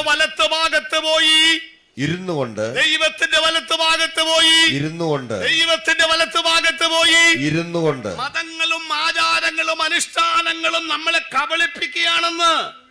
ഈ നിൽക്കുന്ന പുരോഹിതന്മാരൊക്കെ ജനത്തിന്റെ പാപങ്ങൾ പരിഹരിക്കപ്പെട്ടിട്ടില്ലെന്നും പറഞ്ഞ് നിൽക്കുമ്പോൾ ഇവർ നിൽക്കുന്ന അതേ പ്രശ്നം 2000 കൊല്ലം മുൻപ് പരിഹരിച്ചും യേശുക്രിസ്തു പിതാവിന്റെ വലത്തുഭാഗത്ത് പോയി ഇരിക്കുന്നു. മതത്തിന്റെ കപടതകളിൽ പിടിച്ചെടുത്ത് നമ്മെ സ്നേഹസ്വരൂപനായ ദൈവത്തിന്റെ രാജ്യത്തിൽ ഇരുത്തിയ ദൈവത്തെ 2 കരവും അടിച്ചു ഇന്ന് രാത്രി ദൈവത്തെ സ്തുതിക്കണമെന്ന് പാപത്തിന്റെ പരിഹാരം സമ്പൂർണമായി യേശു കുരിശിൽ നിർവഹിച്ചെന്ന്. ഇനി ആരാ? ഇനി പാപത്തിന്റെ പരിഹാരമൊന്നുമില്ല മക്കളെ. യേശു ക്രൂശിൽ പാപപരിഹാരം വരുത്തി. ഒരു സ്തോത്രം പറഞ്ഞ മൂന്നാമത്തെ ഭാഗം പറഞ്ഞ് അവസാനിപ്പിക്കണം. മൂന്നാമത്തെ ശത്രുവായ പിശാചിന്റെ തലയെ തകർത്തു. ഇനിയിപ്പോ ഇത്ര നേരം ഞാൻ യേശുവിനെ കുറിച്ചാണ് പറഞ്ഞു. ഇനി കുറച്ച് നേരം ആരെ കുറിച്ചാ പറയുന്നത്? പിശാചിനെ കുറിച്ചാണ്. അപ്പൊ നിങ്ങൾക്കൊരു തോന്നലുണ്ടാവും, സമയം 9 പോയേക്കാം. ആ തോന്നൽ എവിടുന്ന് വരുന്ന? ഞാനിപ്പോൾ ആരെക്കുറിച്ചാണ് പറയാൻ പോണേ? ഇനി എഴുന്നേറ്റ് പോകുന്നവരെ ശ്രദ്ധിച്ചോളണം. മറ്റേ പുള്ളി കൊണ്ടുപോകുന്ന ഇതുവരെ പോയെങ്കിൽ കുഴപ്പമില്ല, ഇനി പോകുന്നവരെ ശ്രദ്ധിച്ചോളണം. കാരണം ആരെക്കുറിച്ചാണ് പറയാൻ പോകുന്നത്? നീ ഇത് കേൾക്കരുത്. അവൻ ആഗ്രഹമുണ്ട്. പിടിച്ചു നിന്നോളണം. ആ, പിശാചിലേക്ക് വരാം അല്ലേ? വരാം. പിശാച് അങ്ങനെ നമ്മൾ വിചാരിക്കുന്നതിൽ നല്ല കാര്യങ്ങളൊക്കെ പുള്ളിക്കകത്തുണ്ടെന്നേ. ഒരുപാട് നല്ല കാര്യമുണ്ട്. ഞാനൊക്കെ പഠിപ്പിക്കുന്നത്. അവന് ഉറക്കമുണ്ടോ? ഇല്ല. നമുക്കോ? അതേ ഉള്ളു. യോഗത്തിന് വന്നിരുന്നാൽ പോലെ ഉറക്കമാ. അവന് നാണമുണ്ടോ? ഇല്ല. നമുക്കോ? നമുക്ക് നാണമേ ഉള്ളൂ. മേലെ എൻ്റെ വീട്ടിൽ സൂചന പറയാൻ വന്നെന്ന് പറഞ്ഞപ്പോൾ അവനെ മാർക്കറ്റ് വെച്ച് കണ്ടാൽ പോലും മിണ്ടത്തില്ല. ഉണ്ടോ? അവന് വിശ്രമമുണ്ടോ? ഇല്ല. നമുക്ക് ജോലിയുണ്ടോ? അതാ. അപ്പം നമ്മൾ പഠിക്കേണ്ട ഈ കാര്യങ്ങളൊക്കെ ഒരുപാട് കാര്യമുണ്ട്. ഞാൻ ഭൂതഗ്രസ്തൻ്റെ വിഷയത്തിൽ അതൊക്കെ പറയുന്നു. ഇപ്പം അത് പറയുന്നില്ല. നമുക്ക് ചില ആളുകൾക്ക് ഒരു ചിന്തയുള്ളത്, യേശു പിശാചിൻ്റെ തലയെ തകർത്തു. പണ്ടത്തെ ഉപദേശന്മാർ പറയും പിശാചിൻ്റെ തലയെ തകർത്തു. ഇപ്പോഴും വാലിട്ടാണ് അനക്കുന്നത്. പാമ്പ് ചത്താലും വാല് അനങ്ങും, നിങ്ങൾ പേടിക്കണ്ട. അതൊക്കെ അവരുടെ ആ ഒരു രീതിക്ക് പറഞ്ഞതേ ഉള്ളൂ. ഞാൻ അവരെ അങ്ങനെ കുറച്ചൊന്നും കാണുന്നില്ല. എന്തെങ്കിലുമൊക്കെ തിയോളജിയുടെ മോഡേൺ തിയോളജിയൊക്കെ വികസിക്കാത്ത കാലഘട്ടത്തിൽ പറഞ്ഞെങ്കിലും അവരുടെ ജീവിതവുമായിട്ട് നമുക്ക് താരതമ്യം ചെയ്യാൻ പറ്റുകയില്ല. അല്ലെ വാല കെട്ടാൻ കൊള്ളുകയല്ല നമ്മൾ. പിശാചിൻ്റെ തലയെ കൊണ്ട് കേട്ടോ. വെളിപ്പാട് 13:1 അപ്പോൾ 10 കൊമ്പ് 7 തലയും. അവന് തലയില്ലേ? നിങ്ങൾക്ക് തലയില്ലേ? അവന് തലയില്ലേ? എത്ര തല? 1 മാറി 7 നമുക്ക് എത്ര തല? 1 തല. അത് എത്ര ഗ്രാം? 1349. അത് വർക്ക് ചെയ്യുന്നവരാര്? ആർക്കറിയാം? നമ്മുടെ 1 തല കൊണ്ട് അവന് ജയിക്കാൻ പറ്റും നിങ്ങൾക്ക് തോന്നുന്നുണ്ടോ? ഇങ്ങോട്ട് നോക്കാം. പെന്തക്കോസ്ത് ഇങ്ങോട്ട് നോക്കുക. നമ്മുടെ 1 തല കൊണ്ട് അവന് ജയിക്കാൻ തോന്നുന്നുണ്ടോ? നടക്കുന്ന കേസല്ല. അവനോട് യുദ്ധം ചെയ്യാൻ വചനം പറഞ്ഞിട്ടില്ല, എതിർത്ത് നിൽക്കാനേ പറഞ്ഞിട്ടുള്ളൂ. അപ്പം അവൻ ഓടിപ്പോകുന്നു. ശ്രദ്ധിച്ചോളേ. നമ്മുടെ ആൾക്ക് ഒരു പണിയുണ്ട്. പിശാചിനെ ശാസിക്കുന്നൊരു പ്രത്യേക പരിപാടി അല്ലേ? ശാസിക്കുന്നൊരു പ്രത്യേക സ്റ്റൈലിലാണ്. ശ്രദ്ധിച്ചിട്ടുണ്ടോ? പിശാചിനെ ഞങ്ങൾ ശാസിക്കുന്നു, ഭത്സിക്കുന്നു, അങ്ങനെയൊന്നും പറയാറില്ല. പറയുമ്പോൾ വയനാടൻ ചുരം കയറുന്ന പോലെ പറഞ്ഞോളാം. ഭത്സിക്കുന്നു ഇങ്ങനെ പറഞ്ഞോളാം. പുറക്കൊക്കെ മാറിയില്ലേ? അങ്ങനെ പറഞ്ഞോളാം. വെപ്പുപോലൊക്കെ തെറിച്ചു പോകുന്ന പോലെ പറഞ്ഞോളാം. അങ്ങനെ പറഞ്ഞോളാം. അങ്ങനെ പറഞ്ഞാലേ ഈ പുള്ളി പോകും. നമ്മുടെ ഒരു നാട്ടിൽ കഴിക്കും നമ്മളിങ്ങനെ ആട്ടി തുപ്പിയാൽ പുള്ളി പോകുന്ന. ഇതാരാ പഠിപ്പിച്ചതെന്ന് എനിക്കറിയാൻ മേല. നമ്മൾ തുപ്പിയാൽ പുള്ളി പോവുമോ? സത്യം പറഞ്ഞോട്ട് നോക്കാം. ഇപ്പം പോകാനൊക്കെ തോന്നും. വാച്ചൊക്കെ നോക്കാം. പിന്നെ നമ്മൾ തുപ്പിയാൽ പുള്ളി പോവുമോ? പോകുകയില്ല എന്നുള്ള തെളിവല്ലേ ഇപ്പോഴും തുപ്പിക്കൊണ്ടിരിക്കുന്നേ. രക്ഷിക്കപ്പെട്ട അന്ന് മുതലേ തുപ്പുന്നതാ. ഇതുവരെ തുപ്പിയ തുപ്പല്ല 4.75 കിലോ. ആ പുള്ളി ഇപ്പോഴും ഇവിടെ ഉണ്ട്. ചിലർ മറികടന്നു, അതുക്ക് മീതെ. ചിലർ പറയും നിന്നെ ഈ പഞ്ചായത്തിൽ, ചില ഭാഷ നിന്നെ ഈ കോർപ്പറേഷനിൽ, ഇതൊക്കെ എവിടെ നിന്ന് പഠിച്ചെന്ന് എനിക്കറിയാം. നിങ്ങൾ ആ സിസ്റ്റർ പറയാണ് വാർഡ് പഞ്ചായത്തൊക്കെ പറഞ്ഞ് നമുക്ക് മനസ്സിലാക്കാം, അവർ അതിൻ്റെ അധികാരിയാണ്. നമ്മൾ വെച്ച് പഞ്ചായത്തിൽ കണ്ടുപോകുന്നൊക്കെ പറഞ്ഞ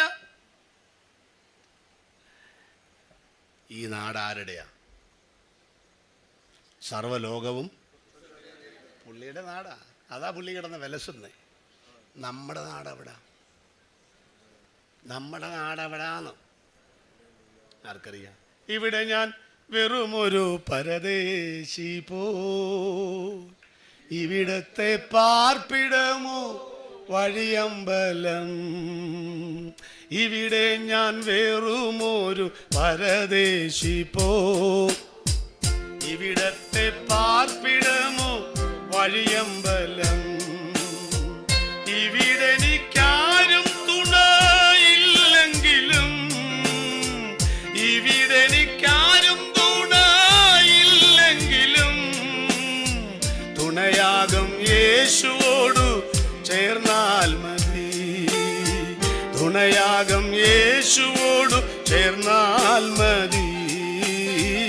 എനിക്കെന്റെ യേശുവിനെ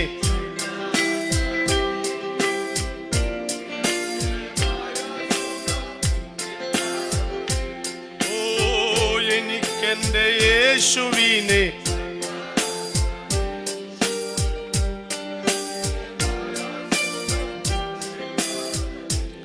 അപ്പൊ ഇത് നാട് പുള്ളിയുടെയാണ്.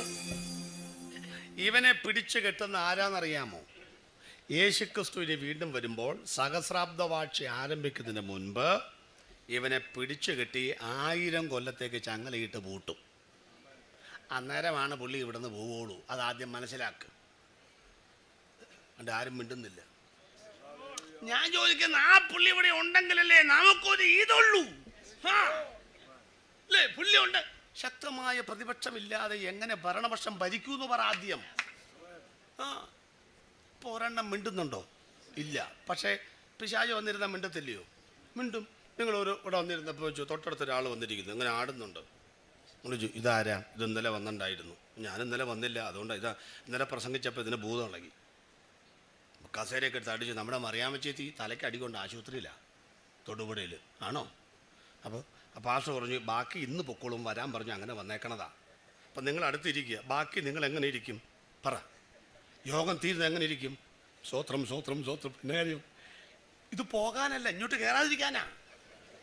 അപ്പം ആ പുള്ളി ഉണ്ടെങ്കിൽ നമ്മൾ സ്വോത്രം നിർത്താതെ പറയും. യേശു ഉണ്ടായിട്ട് ആര് സ്വോത്രം പറയാൻ? അപ്പം പുള്ളി ഉണ്ടെങ്കിലേ നമുക്കൊരു ചാർജ് ഉള്ളൂ. നമ്മൾ പറഞ്ഞാലൊന്നും പുള്ളി പോകത്തില്ല മക്കളെ. പണ്ട് അങ്കമാലിക്കാരെല്ലാം കൂടെ ഞാനൊരു മീറ്റിംഗ് എന്ന് പറഞ്ഞു നമുക്ക് ഈ പിശാചിൻ്റെ മുനിസിപ്പാലിറ്റിയിൽ നിന്ന് ഓടിക്കണമെന്ന്. വർഷങ്ങൾക്ക് മുമ്പായിട്ടോ. ഞാനും പറഞ്ഞു ഞാനും കൂടാം. കാരണം ഞാൻ ആ മുനിസിപ്പാലിറ്റിയിലെ സമാധാനം കിട്ടിയിരുന്നേ. നമുക്ക് അത്ര വെളിവും ബോധം വന്നില്ല. അപ്പോൾ അവരെല്ലാം കൂടെ അങ്ങനെ ചവിട്ടി തന്നെ മുനിസിപ്പാലിറ്റിയിൽ നിന്ന് എന്ത് ചെയ്യുന്നു? ചവിട്ടി പുറത്താകും. ഒറ്റ ചവിട്ടി തൊട്ടടുത്ത് പോയി. തൊട്ടടുത്ത പഞ്ചായത്തിലേക്ക് പോകത്തുള്ളല്ലോ. അത് ഞാൻ ഒരാഴ്ച കഴിഞ്ഞപ്പോൾ എൻ്റെ കൊരട്ടിച്ചില്ല. കൊരട്ടി അടുത്ത പഞ്ചായത്താണ്. അപ്പോൾ അവിടെ ഭാഷന്മാർ ഒരു പുതിയ ശുശ്രൂഷയാണ്. ഞാൻ പറഞ്ഞു എന്തുവാ ഇവനെ കൊരട്ടി പഞ്ചായത്ത് നിന്ന് ഓടിക്കണമെന്ന്. അപ്പോഴാണ് ഞാൻ കൺഫ്യൂഷനിലായത്. എന്നുവെച്ചാൽ ഞാൻ ഇവനെ കഴിഞ്ഞ ആഴ്ച അവിടെ നിന്ന് ചവിട്ടി ഇങ്ങോട്ടാണ് വിട്ടിരിക്കുന്നത്. ഇനി ഈ ആഴ്ച ഇവിടുന്ന് ചവിട്ടുമ്പോൾ എങ്ങോട്ട് തന്നെ വരും? 1100 പഞ്ചായത്തിലും ഭാഷന്മാർ കാലുവെക്കുന്നൊക്കെ ഇവിടെ കയറാൻ ഒക്കത്തില്ലെന്നും പറഞ്ഞു. അതാ ഞാൻ പറഞ്ഞ് നമ്മൾ ഈ ആവശ്യമില്ലാത്ത പണിക്ക് പോകാതെ. അപ്പം നിങ്ങൾക്ക് ഈ പാസ്റ്റ് പിശാചിന് അനുകൂലമാണോ? അല്ല. അപ്പം നാട്ടിൽ നിന്ന് പുള്ളി പോകത്തില്ല. പിന്നെ നിങ്ങളുടെ സമാധാനത്തിന് അടുത്ത ഭാഗം കൂടെ പറയാം. എവിടെ നിന്ന് വരുന്നതാവുവേ? ദൈവം. അവൻ പറഞ്ഞു ഞാൻ കാഞ്ഞിരങ്കവലയിൽ നിന്ന് ഇങ്ങനെ കറങ്ങി മേലുകാവും മാറ്റവും പിന്നെന്താ ഇലവീഴ പൂഞ്ചെറയൊക്കെ കറങ്ങി വരികയാണെന്ന് പറഞ്ഞു. ഇവൻ ചോദിച്ചു നീ എൻ്റെ ദാസനായ മോൻസിയുടെ വീട്ടിൽ കയറിയോ? അവിടെ എങ്ങനെ കയറാനാണ്? മുടിയാനായിട്ട് 3 വേലിയല്ലേ കെട്ടി വെച്ചിരിക്കുന്നത്. യഹോവ അയ്യോബിനും ബാക്കി വീടിനും സകലത്തിനും. ആ മുനിസിപ്പാലിറ്റി വീട്ടിൽ കയറി അവിടെ 3 വേലിയല്ലേ കെട്ടി വെച്ചിരിക്കുന്നേ. അല്ല ചോദിച്ചതാ, അവനെ ഒന്ന് വിട്ടു തരാമോ? കൊണ്ടുപോകും. എന്നെ ദൂതാ കിടക്കുന്നേ. മുനിസിപ്പാലിറ്റി കൊണ്ടുപോ. എന്താ കാര്യം? നീ അവനെ കൊണ്ടുപോയാലും നിലത്തെ ഉലയിൽ നീ 7 പ്രാവശ്യം ഉരുക്കിയാലും അവൻ പൊന്നുപോലെ പുറത്തു വരുമെന്ന് ദൈവത്തിന് ഉറപ്പാ. അതുകൊണ്ട് രോഗം വരുന്നവരെ, പ്രശ്നം വരുന്നവരെ, അതൊക്കെ നിനക്ക് എന്ത് തരണമെന്ന് ദൈവത്തിന് അറിയാം. അതുകൊണ്ടൊന്നും നീ കലപ്പയിൽ നിന്ന് കൈയെടുക്കത്തില്ലെന്ന് ഉറപ്പുള്ളവർക്കാണ് അത് കൊടുക്കുന്നത്. ഇയ്യോബിന്റെ മുദ്രാവാക്യം കേട്ടോ, അവൻ എന്നെ കൊന്നാലും അതാ എന്റെ വീണ്ടെടുപ്പുകാരൻ. ഈ വാക്യമൊക്കെ വരണമെങ്കിൽ അവൻ അവിടെ പോകണ്ടേ? അടുത്തയാള്, നീ ജീവനുള്ള ദൈവത്തിന്റെ പുത്രനായ ക്രിസ്തു, നിന്നെ വിട്ട് ഞങ്ങൾ അവിടെ പോവും. പത്രോസ്. യേശു പറഞ്ഞു,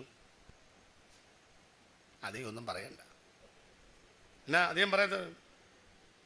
നിന്നെ പാറ്റേണ്ടതിന് പലവട്ടം എന്നോട് ചോദിച്ചു. നീ ഓരോ പ്രാവശ്യം ഓരോ കുരുത്തക്കേട് കാണിക്കുമ്പോഴും പറഞ്ഞു, ഇനി ഈ പുള്ളിയും തരാമോ എന്ന്. മോനെ, ഞാൻ നിന്നെ വിട്ടുകൊടുത്തില്ല. ഞാൻ വിട്ടുകൊടുത്ത പിന്നെ കിട്ടുകയില്ല. നിന്നെ അവൻ പാറ്റിയാൽ നീ കളത്തിന് പുറത്തു പോകുമെന്നറിയാം. അതുകൊണ്ട് ഒരു പരീക്ഷണവും വരാത്തവരെ, ഒരു പ്രയാസവും ഇല്ലാത്തവരെ, മിടുക്കരായത് കൊണ്ടല്ല, ഇതൊക്കെ തന്നാ പിന്നെ നീ പുസ്തകം താഴെ വെക്കുമെന്ന് ദൈവത്തിനറിയാം. അതുകൊണ്ട് വിട്ട് കൊടുക്കാത്തവർക്കായി ദൈവത്തെ സ്തുതിക്കുന്നു, വിട്ട് കൊടുത്തവർക്കായി ദൈവത്തെ സ്തുതിക്കുന്നു. ആരെ വിട്ട് കൊടുക്കണമെന്നും ആരെ കൊടുക്കണമെന്നും അറിയാവുന്ന ദൈവത്തിന് സ്വന്തം പറയും. നമുക്ക് ഉൽപ്പത്തിയിലേക്കൊന്ന് പോയിട്ട് പെട്ടെന്ന് വരാം. എങ്ങോട്ട് പോകാം? ദൈവമേ, 9:15 ഉപദേശി എങ്ങോട്ട് പോവുക? അതല്ലേ നിങ്ങൾ ചിന്തിക്കുന്നത്? ഞാൻ പോയിട്ട് ഇപ്പം വരും. അവിടെ വെച്ച് ദൈവം ശാപകരമായ വാക്ക് പറയുകയാണ്. എന്താ വാക്ക്? ആദാമേ, മുഖത്തെ വീർപ്പുണ്ട്, ഉപജീവനം കഴിക്കും. പെങ്കൊച്ച വേദനയോടെ മക്കളെ പ്രസവിക്കും. ഭൂമിയെ മുള്ളും പറക്കാരെയും മുളയ്ക്കും. പാമ്പെ ഉരസുകൊണ്ട് ഗമിച്ച് ഭൂമിയിലെ പൊടി ആഹാരമായിരിക്കും. എല്ലാവർക്കും ശാപകര വാക്കുകൾ. ഞെട്ടിത്തിരിച്ച് നിൽക്കുക. ഇടവപ്പാതയ്ക്ക് ഇടിവിട്ട് പെയ്യുന്ന പോലെ ഒരു മിന്നൽ. എന്താ വാക്തത്വം? സ്ത്രീയുടെ സന്തതി. അതാ വാക്തത്വം. ആ വാക്തത്വം ആദാമിന് മനസ്സിലാവും, എനിക്കറിയില്ല. ഭൂമിക്ക് മനസ്സിലായി. അതുകൊണ്ടാണ് മായയ്ക്ക് കീഴാക്കി കൊടുത്തവൻ്റെ കൽപ്പന പ്രകാരം അതങ്ങനെ അടങ്ങിയിരിക്കുക. കയ്യും കണ്ണും കൈക്കോട്ടും എത്താത്തയിടത്ത് മുള്ളും പറക്കാരെ മുളയ്ക്കും. പുല്ലൊക്കെ ഉണ്ടാവും. വളമൊന്നും ഇടണ്ട. നമ്മളെ വളമിട്ടത് എങ്ങനെ മച്ചിങ്ങ പോലും ഉണ്ടാവുന്നില്ല. അതിൻ്റെ വ്യത്യാസം അതാ. ഇതൊക്കെ ദ്രവിച്ചു പോകുന്ന സാധനമാണ്. സ്തോത്രം. അങ്ങനെ പിശാച് നോക്കുകയാണ്. സ്ത്രീയുടെ സന്തതി. എൻ്റെ തല. ഏത് സ്ത്രീയുടെ സന്തതി? ഈ പഠിച്ചോളണം, സമയമില്ല പറയാനായിട്ട്. 4000 കൊല്ലം പഴയുമോ ഇവനിങ്ങനെ സ്ത്രീയുടെ പുറകെ നടക്കുക. മര്യാദക്ക് ജീവിക്കുന്ന എല്ലാ കുടുംബത്തിലും ഇവൻ പ്രശ്നമാണ്. നിങ്ങൾ ശ്രദ്ധിച്ചിട്ടുണ്ടോ? പിന്നെ നന്നായിട്ട് പ്രാർത്ഥിക്കുന്ന പക്വതയുള്ള ഒറ്റ പെണ്ണുങ്ങളും പഴയുമ്പത്തിൽ പ്രസവിച്ചിരുന്നില്ല. അറിയാമോ? ഒക്കെ ഒരു മർമ്മോ. അബ്രഹാമിൻ്റെ ഭാര്യ സാറയ്ക്ക് പിള്ളേരുണ്ടോ? പിന്നെ ഉണ്ടായി. അത് ആദ്യം പിള്ളേരുണ്ടോ? ഇല്ല. ഇസഹാക്കിൻ്റെ ഭാര്യ റിബേക്കയ്ക്ക് പിള്ളേരുണ്ടോ? ഇല്ല. യാക്കോബിൻ്റെ ഭാര്യ, ഇഷ്ടപ്പെട്ട ഭാര്യ ഏതാ? അതിന് പിള്ളേരുണ്ടോ? ഇല്ല. സ്ഥിരമായിട്ട് പള്ളിയിൽ പോയി പ്രാർത്ഥിക്കുന്ന ഹന്നായ്ക്ക് പിള്ളേരുണ്ടോ? ഇങ്ങനെ മിണ്ടാത്തത്? ഇല്ല. ഒരു കാലത്തും പള്ളി പോകാതെ പള്ളിപ്പെരുന്നാളിന് മാത്രം പോകുന്ന പെണ്ണിൻ്റെക്ക് പിള്ളേരുണ്ടോ? അത് ആണ്ടുതോറും ഫലം കായ്ക്കുക. അഹരോന്റെ കൂറിന്റെ ക്രമപ്രകാരം കൃത്യമായി ധൂപം കാട്ടുന്ന സക്കര്യാവിന്റെ ഭാര്യ എലിസബത്തിലെ കൊച്ചുണ്ടോ? ഇല്ല. എന്നാ കാര്യം? ഈ പാട്ടും പ്രാർത്ഥനയും കണ്ടപ്പം പുള്ളി വിചാരിച്ചു ഇതിനകത്തുകൂടായിരിക്കും എൻ്റെ തലയെടുക്കാൻ വരുന്നവൻ.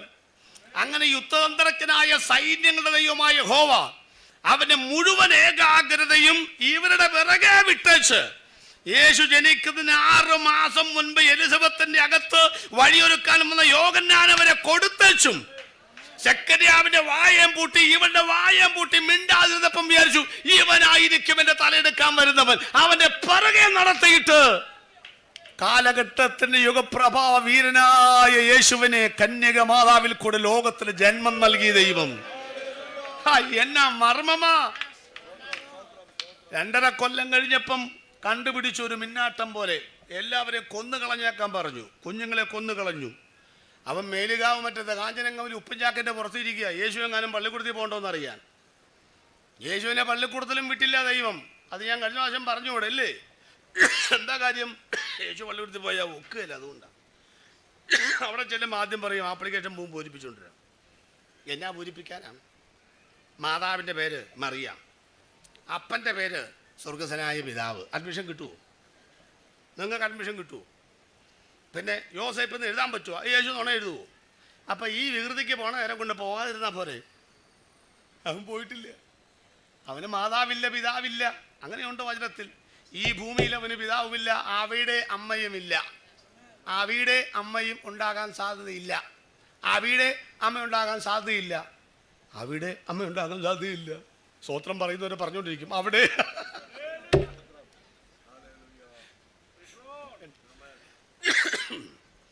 ഇനി ഒരു 12-ാമത്തെ വയസ്സിൽ പള്ളിപ്പെരുന്നാളിന് മിന്നായം പോലെ കണ്ടു. പക്ഷേ അനൗൺസ്മെൻറ്റ് മുടങ്ങി. നസ്രത്തിൽ നിന്ന് വരുന്നു അമ്മ മറിയ, അപ്പൻ യോസേഫ്, തോളറ്റ മുടി, കൊച്ചിനെ കാണാൻ കണ്ടു കിട്ടി. അത് പോയി, അതും തീർന്നു. 30-ാമത്തെ വയസ്സിലെ വരവ് കണ്ടോളൂ. യോഹന്നാനിങ്ങനെ നിൽക്കുമ്പം പിശാച് നോക്കി, ഇവനാണ് എൻ്റെ തലയെടുക്കാൻ വരുന്നവനല്ലേ? അസിസമായി കിടക്കുന്ന മുടി, പുരോഹിത വസ്ത്രത്തിന് പകരം അരയിൽ തോൽവാറ്, വെട്ടുക്കിളി, ഈ മരത്തിൽ നിന്നുണ്ടാകുന്നൊരു ഇനം കായാണ്, അത് തീറ്റ. പ്രസംഗിക്കാൻ വരുന്നവരോട് എന്നാ പറയുന്നത്? സഹോദരി സഹോദരന്മാരെന്നാണോ വിളിക്കുന്നത്? നിങ്ങളെ പറ്റി അങ്ങനെ നിങ്ങൾ വിളിച്ചാൽ നിങ്ങൾ യോത്തിന് വരുമോ? പിന്നെ ഞങ്ങൾ എന്നൊക്കെ പറഞ്ഞിട്ടാണ് വരുന്നത്. ഭയങ്കര പ്രസംഗം. അപ്പം പുള്ളി വിചാരിച്ചു ഇവനായിരിക്കും എൻ്റെ തലയെടുക്കുന്നത്. അപ്പം യോഹന്നാൻ പറയും, എൻ്റെ പിന്നാലെ ഒരുവൻ വരുന്നു, അവൻ്റെ ചെരുപ്പിൻ്റെ വാറഴിപ്പാൻ ഞാൻ യോഗ്യനല്ല. അവൻ എന്നേക്കാൾ വലിയവൻ, വീശുമറോ അവൻ്റെ കയ്യിലുണ്ട്.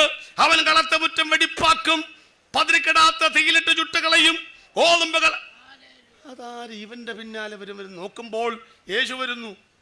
യേശുവിനെ ഈ പുള്ളി കണ്ടതാ, പക്ഷേ യേശുവാണെന്ന് മനസ്സിലായില്ല. എൻ്റെ ഭാവനയാണ് കേട്ടോ. യേശു ഇങ്ങനെ രാവിലെ ഇങ്ങനെ ഒരു സഞ്ചി കൊണ്ട് പോവും, വൈകുന്നേരം വരും, പിന്നെയും പോവും. അപ്പം വിചാരിച്ചു എന്നതാണ് ഈ സഞ്ചി കൊണ്ട് പോണത്? ചിലപ്പോൾ ന്യായപ്രമാണം പഠിക്കാൻ പോണതായിരിക്കുമോ? ഒരു പ്രാവശ്യം എന്താ ചെയ്യും, സഞ്ചി ഈ പിശാചിങ്ങനെ പൊളിച്ചു നോക്കി. എന്തുവാണെന്നറിയാം? ഓ, സമാധാനമായി. 2 വീതുളി, ഒരു ഒരു ഒരു പിന്നെന്താ, ഒരു കൊട്ടുപടി, ഒരു മുഴക്കോല്. മനസ്സിലായി ഇവനാരാ? തച്ചൻ. മരപ്പണിക്ക് പോണതാ. ശരിയാണച്ചാ, തച്ചനാണച്ചാ. നിങ്ങൾ പറഞ്ഞ യേശു തച്ചനാണെന്ന്. പക്ഷെ ഒരു വ്യത്യാസമുണ്ട്. 5-6 മീറ്റർ മാത്രം നീളം വരുന്ന മരമുട്ടിയുടെ മുമ്പിൽ കയറിയിരുന്ന സെന്റിമീറ്റർ നീളം വരുന്ന ചിന്തേര കൊണ്ട് പിടിച്ച് ചിന്തിച്ച് വലിച്ച് മരത്തിന്റെ വളവ് മാത്രം നിവർത്തുന്ന മരാശാരി മാത്രമല്ല ഞങ്ങൾ പ്രസംഗിക്കുന്ന ക്രിസ്തു. കൂട്ടിക്കുഴച്ച മണ്ണുകൊണ്ട് പണിത മനുഷ്യന്റെ മനസ്സിന്റെ തകർച്ചകൾ പണിയാൻ കഴിയുന്ന, കരിനിയമങ്ങൾക്കും കാക്കികൾക്കും നിയമങ്ങൾക്കും ഇവിടെ നന്നാക്കാൻ കഴിയാത്ത ക്രിമിനലുകളെ, 218 കേസുള്ള മുഹമ്മദ് ചന്ദ്രനെ, ഫിലിം കോക്കേസ് കൊലപാതകത്തിന്റെ പ്രതികളെ, വെള്ളത്തൂവൽ സ്റ്റീഫനെ, ഞങ്ങളുടെ വത്തായിച്ചായനെ ഒക്കെ മാനസാന്തരപ്പെടുത്തുവാൻ കഴിയുന്ന ഒരു ദൈവമാണെന്നേ കർത്താവായ യേശുക്രിസ്തു. ഈ പ്രപഞ്ചത്തിന്റെ പെരുന്തച്ഛനായ ശില്പിയാണെന്ന്, തലമുറകളെ തലതെറിച്ച തലമുറകളെ ഉരുക്കി പണിയുവാൻ കഴിയുന്ന ഒരു ഇതിഹാസ പുരുഷനുണ്ടെങ്കിൽ ഞങ്ങൾ ആവർത്തിച്ചു പറയുന്നു, ഞങ്ങളൊക്കെ പിടികൊടുക്കാത്ത പുള്ളികളാണെന്ന്. പെന്തക്കോസിനകത്ത് ഓടിക്കേറിയതല്ല, അരക്കൈ നോക്കിയതാ കേറാതിരിക്കാൻ. ദാണ്ടെ ഉൾക്കൈയിട്ടോണ്ടിരിക്കുന്നു, കണ്ടോ? അതുകൊണ്ട് പറയട്ടെ പ്രിയപ്പെട്ടവരെ, അനുഗമിക്കാൻ കൊള്ളാകുന്ന ഒരുവനുണ്ട്. ഇന്ന് രാത്രിയിൽ ഈ പഞ്ചായത്തിനെ പണിയാൻ കഴിയുന്ന, തലമുറകളെ പണിയാൻ കഴിയുന്ന, കേരളത്തെ പണിയാൻ കഴിയുന്ന, നിന്നെ പണിയുകയില്ലെന്ന് പറഞ്ഞ് ഇടിച്ചു പൊളിച്ച പിശാചിന്റെ മേൽഗതികളെ മാറ്റിക്കളഞ്ഞ് നിന്നെ പണിയാൻ കഴിയുന്ന ഒരുവനാണ് ഞങ്ങൾ പ്രസംഗിക്കുന്ന ക്രിസ്തു. സാനക്കടവിലേക്ക് വരാം. പിശാച് നോക്കി യോഹന്നാൻ പറഞ്ഞു, അപ്പൊ അത് ശരി, നീയാണല്ലേ ദൈവം. അപ്പൊ പിശാചിന്റെ കൺഫ്യൂഷൻ എന്ന് പറഞ്ഞ് അവസാനിപ്പിക്കുക ഞാൻ. നമ്മളെ തലവേദന എടുപ്പിക്കുന്ന ആളാണ് പിശാച്. പിശാചിനെ തലവേദന എടുപ്പിക്കുന്നവനാണ് ദൈവം. ശ്രദ്ധിച്ചോ? യോഹന്നാൻ വലിയവനാണെന്ന് പറഞ്ഞു നിൽക്കും. യോഹന്നാൻ പറഞ്ഞു ഈ നിൽക്കുന്നവനാണ് വലിയവൻ. അപ്പം അവൻ പറഞ്ഞു നീയാണ് വലിയവനല്ലേ? അപ്പോൾ യേശു പറയാം, സ്ത്രീകളിൽ നിന്ന് ജനിച്ചവരിൽ ഈ നിൽക്കുന്ന പുള്ളിയേക്കാൾ വലിയവൻ ആരുമില്ല. പിശാച് പറയാം, നീ പറഞ്ഞു അവനാ? അവൻ പറഞ്ഞു നീയാ. അപ്പോൾ യോഹന്നാൻ പറയാം, ഞാനങ്ങനെ ഒരുപാട് പേര് സ്നാനപ്പെടുന്നെങ്കിലും നിന്റെ കൈ കൊണ്ട് ഞാൻ സ്നാനപ്പെടാം. അപ്പോൾ ആരാ വലിയവൻ? യേശു. അപ്പോൾ യേശു പറയുക, ഇപ്പോൾ സമ്മതിക്കുക, എങ്ങനെ സകലം നീങ്ങുന്നു നമുക്ക്? അപ്പോൾ ആരാ വലിയവൻ? സത്യം പറഞ്ഞാൽ ഒരു തലവേണ്ട ഗുളിക കഴിക്കാൻ തോന്നി പിശാചിന്. ഞാൻ ദൂത് പറഞ്ഞോട്ടെ, നിന്റെ തലയെടുക്കുമെന്ന് വെല്ലുവിളിച്ചവന്റെ കണ്ണിന്റെ മുമ്പിൽ കൂടെ അബദ്ധത്തിൽ ഒരു പ്രാവശ്യമല്ല 3 പതിറ്റാണ്ട് യേശു കർത്താവിനെ നടത്താൻ ദൈവത്തിന് കഴിയുമെങ്കിൽ 26-ൽ സഭ ദൂതേറ്റെടുത്തു. നിങ്ങളുടെ തലയെ വെല്ലുവിളിക്കുന്നവന്റെ തലയിൽ കൈവച്ച് പ്രാർത്ഥിക്കുവാനുള്ള ഒരു നിയോഗം ദൈവസഭയ്ക്ക് ദൈവം നൽകുമെന്ന് പറയുമ്പോൾ അതിനെ വിശ്വാസത്തോടെ ഏറ്റെടുക്കുന്നവരെ കരമടിച്ച് ദൈവത്തെ സ്തുതിക്കണം. രണ്ടും കൂടെ വെള്ളത്തിലേക്ക് ഇറങ്ങി. അപ്പോഴും സംശയം, ആരാ വലിയവൻ? ക്ലിയറായി. യേശു മുങ്ങി, യോഹന്നാൻ മുക്കി. മുങ്ങിയവൻ വിശ്വാസി, മുക്കിയവൻ പാസ്റ്റർ. അപ്പൊ ആരാ വലിയവൻ? യേശു മുങ്ങി വന്നപ്പം ദൈവത്തിന്റെ ഡിക്ലറേഷൻ അത് പഠിച്ചോളണം. ആരാ വലിയവൻ? ദൈവം പറഞ്ഞ ഭാഗം നോക്കിക്കേ. ഇനി യഹൂദയെ ജനിപ്പിച്ചു, എലയാസർ മത്താനെ ജനിപ്പിച്ചു, മത്താൻ യാക്കോബിനെ ജനിപ്പിച്ചു, യാക്കോബ് മറിയയുടെ ഭർത്താവായ യോസേപ്പിനെ ജനിപ്പിച്ചു. അടുത്ത വാക്ക്, അവളിൽ നിന്ന് സ്ത്രീയുടെ സന്തതി വരുന്ന വരവ് കണ്ടോ?